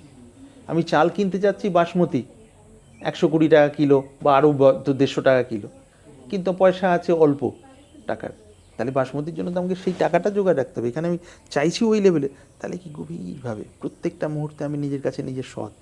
মা কোনো কাজ বলছেন, বাবা কোনো, আচ্ছা ঠিক আছে সব করে দিচ্ছি, কোনো ভুল হলো, এই তুই এই কাজটা ভুল হলো, না আমি তো ঠিক করেছিলাম, পরে দেখলাম না আমি তো ভুল করেছি, বাবা এটা ভুল হয়ে গেছে আমার, আমি এই যে যেই বললাম ভুল হয়ে গেছে না, ঝট করে মনটা, অনেক মনের ময়লা দূর হয়ে গেল, যেই দূর হয়ে গেল একটা খোলসা আর কি। আমরা এইগুলো অনেক সময় না জানার জন্য সাধনের আনন্দ পাই না। ছোটো মা কদ্দূর হয়ে গেছে? আচ্ছা, নিবেদন ওদিকে নিজের ইয়েগুলো করে আসা হোক, ওটা করে এসে, আর যেটা করবে মনে করা হোক করে এসে তারপর ইয়ে করা হোক, 10-15 মিনিট সময় নিয়ে যেটা ভালো হয়। এটা বোঝা গেল একদম খোলসাভাবে আর কি। একদম একটা ওই যে বাইক যারা চালায়, বাইকের যেমন ওই ইয়ে আছে না, 20 স্পিডে চলছে, 40 ইন্ডিকেটার আর কি, ওটা যেমন দেখিয়ে দেয় কত, তো আমি ঠিক পথে চলছি কিনা একটাই লক্ষণ, আমার ভেতরে শান্তি বাড়ছে কিনা, অন্যের প্রতি আমার হিংসা বাড়ছে, অহংকার বাড়ছে না, একটা স্বাভাবিক ভেতরে সব কিছুতে একটা ভালো লাগার ভাব বাড়ছে। যদি ভালো লাগার ভাব বাড়ে, শান্তি বাড়ে, অবশ্যই আমি ঠিক পথে যাচ্ছি। না, আমি বুঝতে পারি যে এটা মানে প্রবলেমটা হচ্ছে, মানে আমার হিংসা হচ্ছে, ক্রোধ আসছে, হ্যাঁ এসব হচ্ছে, দেখতে পাই। হ্যাঁ সেটাকে অনুভব মানে করতে পারি। হ্যাঁ, ভালোই তো। এবার ওইগুলো আশার বিষয়গুলো যেন ধীরে ধীরে ধীরে ধীরে চলে যায়, এইটা হলো তারপরের বিষয় আর কি। যত যত এদিকে ডুববো আর আমি একদম নিজের কাছে নিজে সৎ হব, তখন যে 10 বার আসছিল যেখানে 10 বারটা ধীরে ধীরে 8, 8 থেকে 7, 6, 5 ধীরে ধীরে কমতে থাকে। এদিকে শান্তি বেশি, এই শান্তি তো চূড়ান্ত অবস্থায় বেড়ে গিয়ে ওই পড়া শান্তির রূপ নেবে আর কি।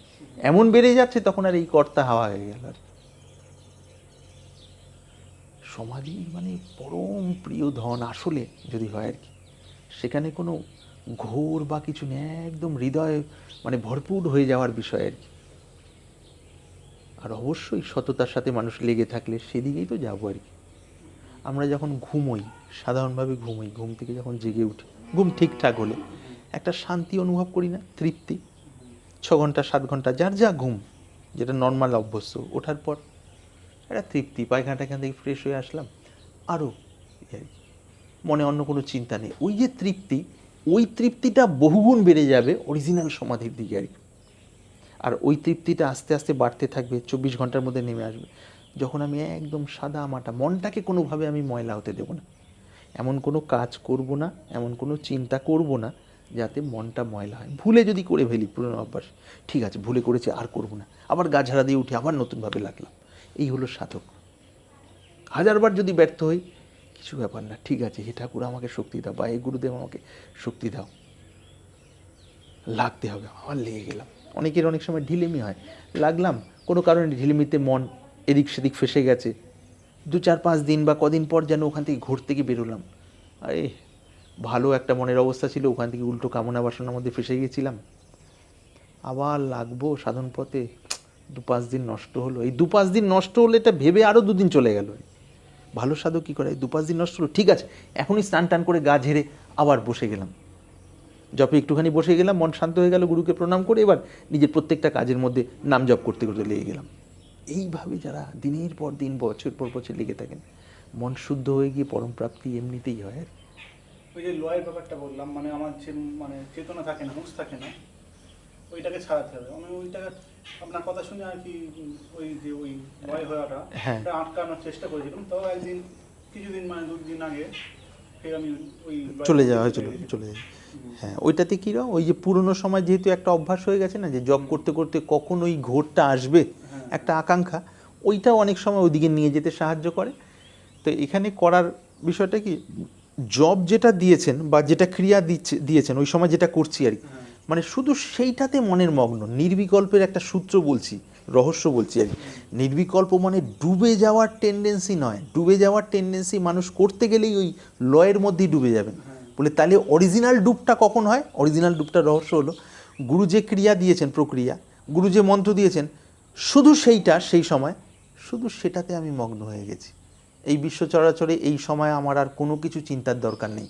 পৃথিবীর যত আধ্যাত্মিক অবস্থায় যেখানে আছে থাকুক, সবাইকে প্রণাম, যারা হয়েছিলেন তাদের প্রণাম, যারা হবেন প্রণাম, কে কত বড় কোন মাপঝোপ কি মাথা থেকে সমস্ত নীল করে দিলাম। যেমন ঘুমের সময় যেমন একদম নিশ্চিন্তে ডুবে যায় না, শুধু প্রক্রিয়া দিয়েছেন শ্বাসের তালে তালে নাম, বা প্রক্রিয়া দিয়েছেন শ্বাসের কোনো ক্রিয়া, একদম নিশ্চিন্ত হয়ে বাস আমার এটা, এই ওটার সাথে থাকতে থাকতে থাকতে থাকতে ওটা থেকে উঠলাম 1 ঘন্টা পর বা 1/2 ঘন্টা পর, কোনো রকম ভালো লাগলো বা লাগলো না, 10 দিন করতে করতে হঠাৎ একটুখানি যেন সত্যি সত্যি মন লেগে গিয়ে একটু ভালো লাগলো।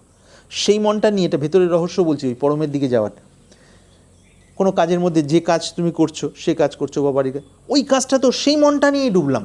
এটা হলো শীঘ্র সিদ্ধি লাভের রহস্য। কিন্তু খুব তাড়াতাড়ি যদি কেউ চায় এবং মন পবিত্র থাকে, পবিত্রতা থাকে, তাহলে এইভাবে ঢুকতে পারেন।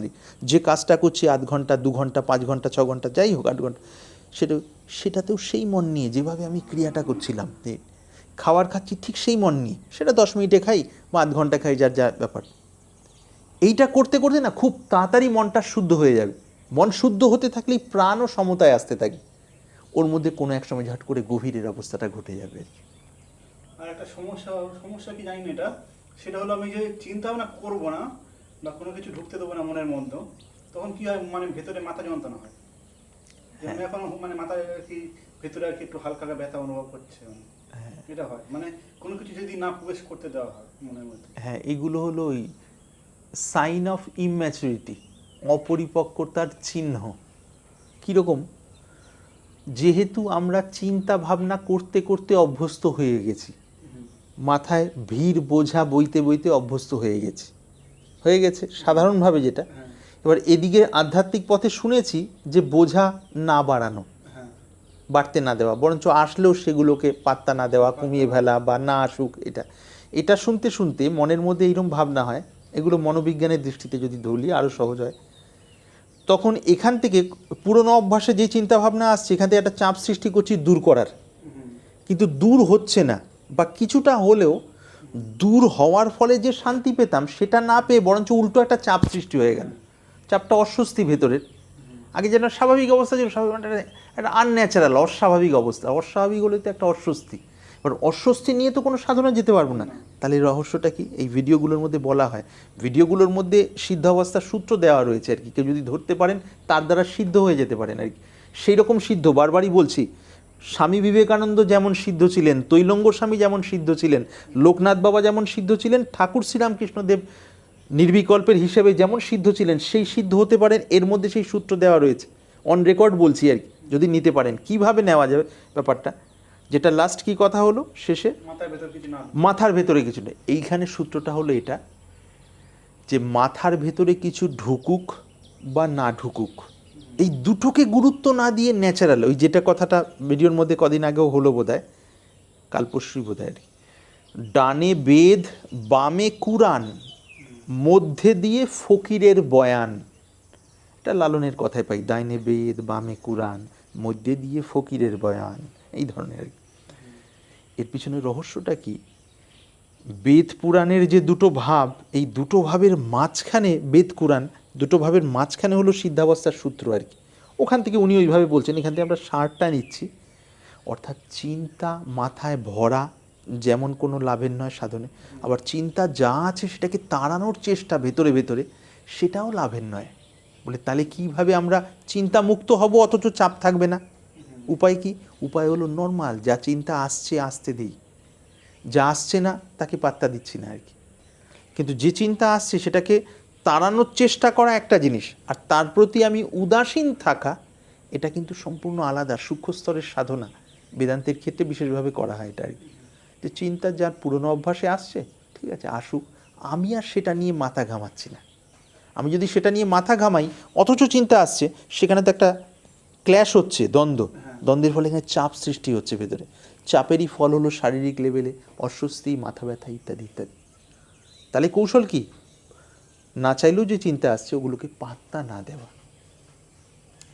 না দেওয়া, আর ওইটাকে ভালো করে করতে থাকা, নিজের যা কিছু তার সাথে সাথে নাম ইত্যাদি। এইভাবে যদি লাগাতার 3টে বছর করা যায়, শুধু এই থিওরি আর কি, চিন্তাকে পাত্তা দেব না, আসলেও ভালো চলে গেলেও ভালো, আর ওগুলোকে করতে থাকি, 3 বছর পর দেখা যাবে যে চিন্তার এই চাপ আর নেই। হয়তো তার আগেও হতে পারে, আমি বাড়িয়ে বললাম 3 বছর আর কি। মানে চিন্তা আসছে মাথায়, আমি সেটাকে পাত্তা দিচ্ছি না, কিন্তু তো হালকা হালকা যন্ত্রণা, মানে সেই চাপটা হয়। এটা হ্যাঁ, যেহেতু চিন্তা এতদিনে আসার একটা অভ্যাস হয়ে রয়েছে, তো এবার যখনই সাধন করে আমার স্নায়ুতন্ত্র উচ্চ চেতনায় চলে যাবে, তখন প্রথম তো চিন্তা আসলে ওই পাত্তা না দেওয়ার ব্যাপারটা আরও পরিষ্কার হবে, পরিপক্ক হবে। আরও গভীর অবস্থায় চিন্তা আসাই কমতে থাকবে আর কি।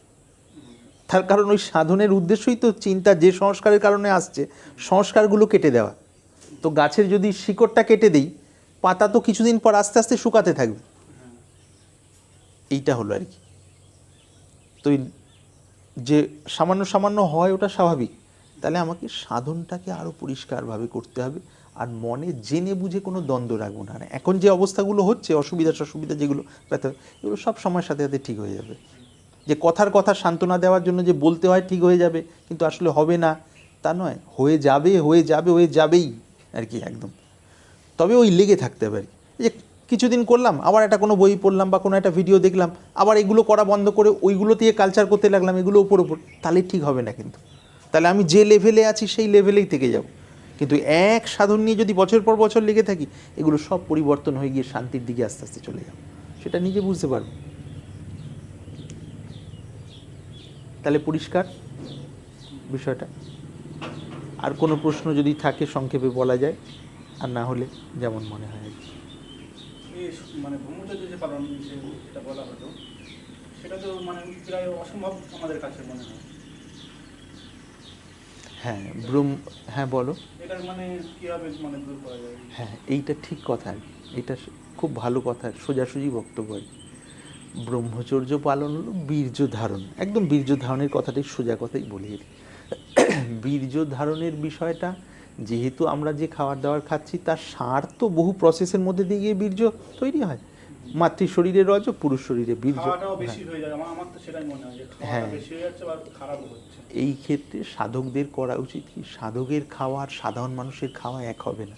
যে সাধক সিদ্ধ হবেন এইটা ভেবেছেন, একটা তো উপর উপর কেবল নাম জপ করে বা অল্প স্বল্প করে ক্রিয়া অল্প স্বল্প উপর উপর করে জীবন কাটিয়ে দেবো, সেটা একরকম। বলে না, আমাকে সেই পরম উপলব্ধি পেতে হবে।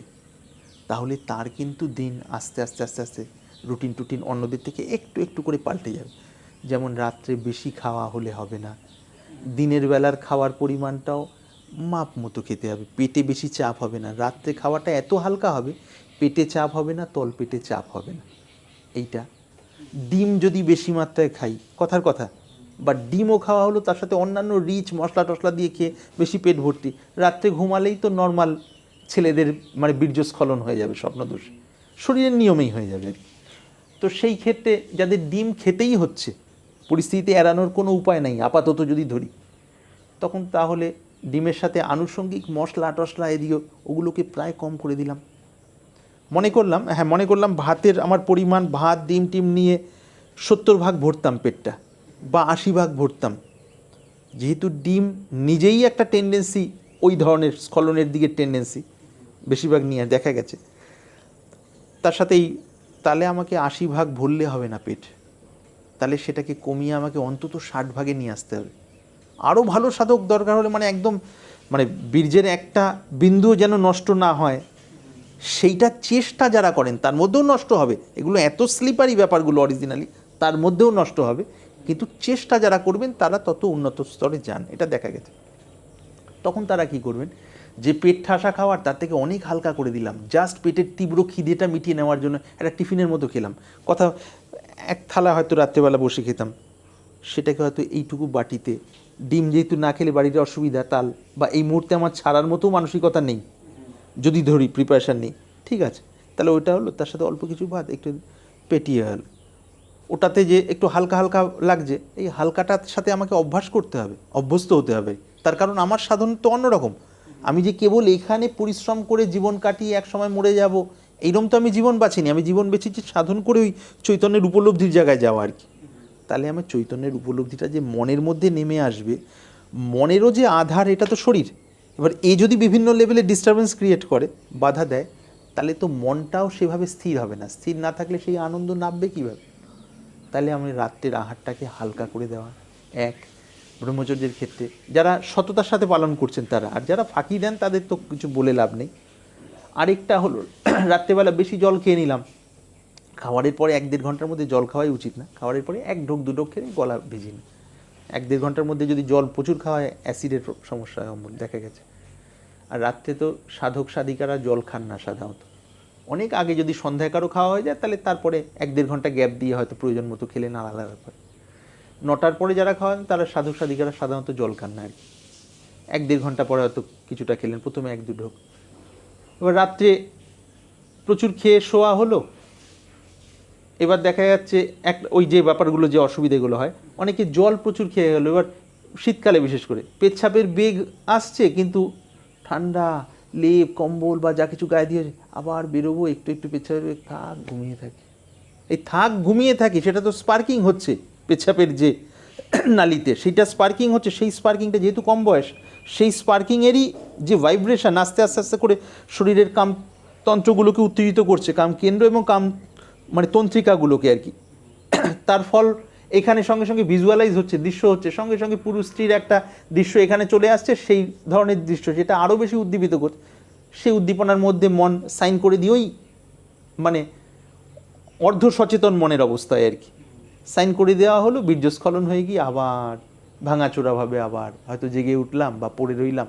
সাধারণ মানুষের অবস্থা এটা হয়, অ্যাভারেজের কথা বলছি, কম বয়সের, ব্যতিক্রম থাকেই সব ক্ষেত্রেই। সাধক কী করবেন, আমি সেই পরিমাণ জলই খাবো না, যে জল যতটুকু খেলাম, তারপরে যদি আবার বাথরুম পাচ্ছে সঙ্গে সঙ্গে ঝট করে উঠে গেলাম, না প্রশ্রয় দিলে হবে না। আমি শরীরটাকে সেভাবে গোছাচ্ছি, তাহলে মনটা গোছাবে, মন গোছালে বুদ্ধি গুছিয়ে এবার সেই লেভেলে সেই চৈতন্যের ধারার অনুভূতি নেমে আসবে আর কি। এই ক্ষেত্রে সাধক আর সাধারণ মানুষ, না আমি অলসতা করে শুয়েছিলাম পারিনি, ঠিক আছে সত্য কথা বলা হলো, কিন্তু এবার তো এই অলসতাকে গা ঝাড়া দিয়ে ফেলে দিতে হবে, নাহলে তো ওই লেভেলের জন্য শরীর তৈরি হবে না। আর শরীর না তৈরি হলে যে ধ্যান জমবে না, তো ব্রহ্মচর্য গাঢ় না হলে ধ্যান জমবে কীভাবে? মনই তো ভেতরে ভেতরে আনচান করবে, বহু বইপত্র পড়ে এদিক ওদিক অভ্যাসের দ্বারা খানিকটা হবে, কিন্তু ভেতরে যে জমাট একটা ব্যাপার আনন্দের, সেটা হবে না তো। এইটি আর কি। তো ব্রহ্মচর্যের বিষয়টা হলো এই রাত্রে খাওয়ারের বিষয়টা এইটা এক। আর জেনে বুঝে যেগুলো আমাদের ব্রহ্মচর্য স্খলনের দিকে নিয়ে যায়, পুরুষ স্ত্রী সংক্রান্ত স্থূল লেভেলের যে বিষয়গুলো, মোবাইলের মধ্যে দিয়ে যে বিষয়গুলো, বা যে ভাবনাগুলো, বা হস্তমিথুনের বিষয়গুলো, এগুলো থেকে যতটা পারা যায় আলগা, যে যেই অবস্থায় আছে সেখান থেকে আস্তে আস্তে বেরিয়ে আসার চেষ্টা, আর ওই দিকে ঢোকার চেষ্টা, এটা আর ওদিকে যেতে যেতে যত যত আনন্দ পাবো, তখন এগুলোর যে উল্টোপাল্টা দিকে টেনে নিয়ে যাচ্ছে, আস্তে আস্তে টানাটা কম হবে। ওই দিকে আনন্দ পাই না, উপর লেগে থাকি, আর এই দিকে তখনই হস্তমৈথুন, পর্নোগ্রাফি দেখা, বা স্থূল দেহ মিলন পুরুষ স্ত্রীর, এগুলোর মধ্যেই তো শরীরটা আনন্দ চাইবে, মনটা আনন্দ চাইবে। এটাই তো আর কি। আমরা যেই উচ্চ স্তরে যাব, তাহলে এর স্নায়ুটাকে তো সেইভাবে সাজাতে হবে, সাজানোর জন্য এইগুলো আর কি। একবারে হঠাৎ না হয়ে ধাপে ধাপে আস্তে আস্তে। যোগের রহস্যই হলো ধীরে ধীরে, বলা আছে শনৈ শনৈ, মানে ধীরে ধীরে, ক্রমে ক্রমে। জেনে বুঝে আমি সেগুলো করব না যাতে আমার শরীরের বীর্যস্খলন হয়। খাওয়ারের বিষয়টা হালকা রাখবো, জল টল খাওয়ার ব্যাপারটা রাত্রে হালকা রাখবো। কখনো হয়তো আধা ঘুমের মধ্যে বাথরুম পাচ্ছে, অলসভাবে পড়ে থাকবো না, ঝট করে উঠে গিয়ে ওখানে আমাকে জোর তেজটা দেখাতে হবে। ওইখানেই তো সাধকের তেজ, সাধক আর সাধারণ মানুষের পার্থক্য এখানে আর কি। না অলসতা, আমারও অলসতা লাগছে শরীরে, কিন্তু মনের মধ্যে তেজ আছে, না আমাকে উঠতে হবে, উঠে গিয়ে বাথরুম করে আসলাম। দরকার হলে হাতে পায়ে জল দিলাম, এবং মূত্রের যে স্থানগুলো যৌনাঙ্গে, সেগুলোতেও জল দিয়ে শান্ত, মানে খানিকটা ঠান্ডা করা হলো। এগুলো সব সাধনের একদম ধাপ আর কি। তাহলে খাইটা বিভিন্ন কম বয়সে এগুলো বিশেষভাবে অ্যাপ্লিকেবল হয়। তাহলে একটা শান্ত স্নিগ্ধ, এবার ভালোভাবে ঘুমালাম। এবার ঘুমাতে গিয়ে আবার উল্টোভাবে ঘুমিয়ে আছে, কেউ উল্টোভাবে ঘুমিয়ে থাকার অভ্যাস। এবার উল্টোভাবে ঘুমিয়ে থাকলে শরীরে এই সমস্ত জায়গায় চাপ পড়ছে, মানে তো স্নায়ুতন্ত্রের জোরে করে চাপ পড়ছে, এই জায়গায় রক্তের ব্যাপারটা প্রপারলি সার্কুলেট হতে পারছে না, মানে সঞ্চার হতে পারছে না। তখন সেখান থেকে আবার একটা তরঙ্গ তৈরি হয়ে গিয়ে সেটা আবার এর সাথে কানেক্টেড হয়ে গিয়ে শক্তিস্খলনের কারণ হয়ে গেল। এইরকম অনেক ব্যাপার রয়েছে আর কি। তো এই বিষয়গুলো, মোবাইল দেখে সারাদিন মাথা ভরিয়ে রেখেছি, আবার তার সাথে একটু জব ধ্যান করছি, আধ ঘন্টা 1 ঘন্টা, সেটা নিয়ে বসে গেলাম, খাওয়া দাওয়া করে পেট ঠেসে নিয়ে এই সেই মোবাইলে যা দেখেছি উল্টো পাল্টা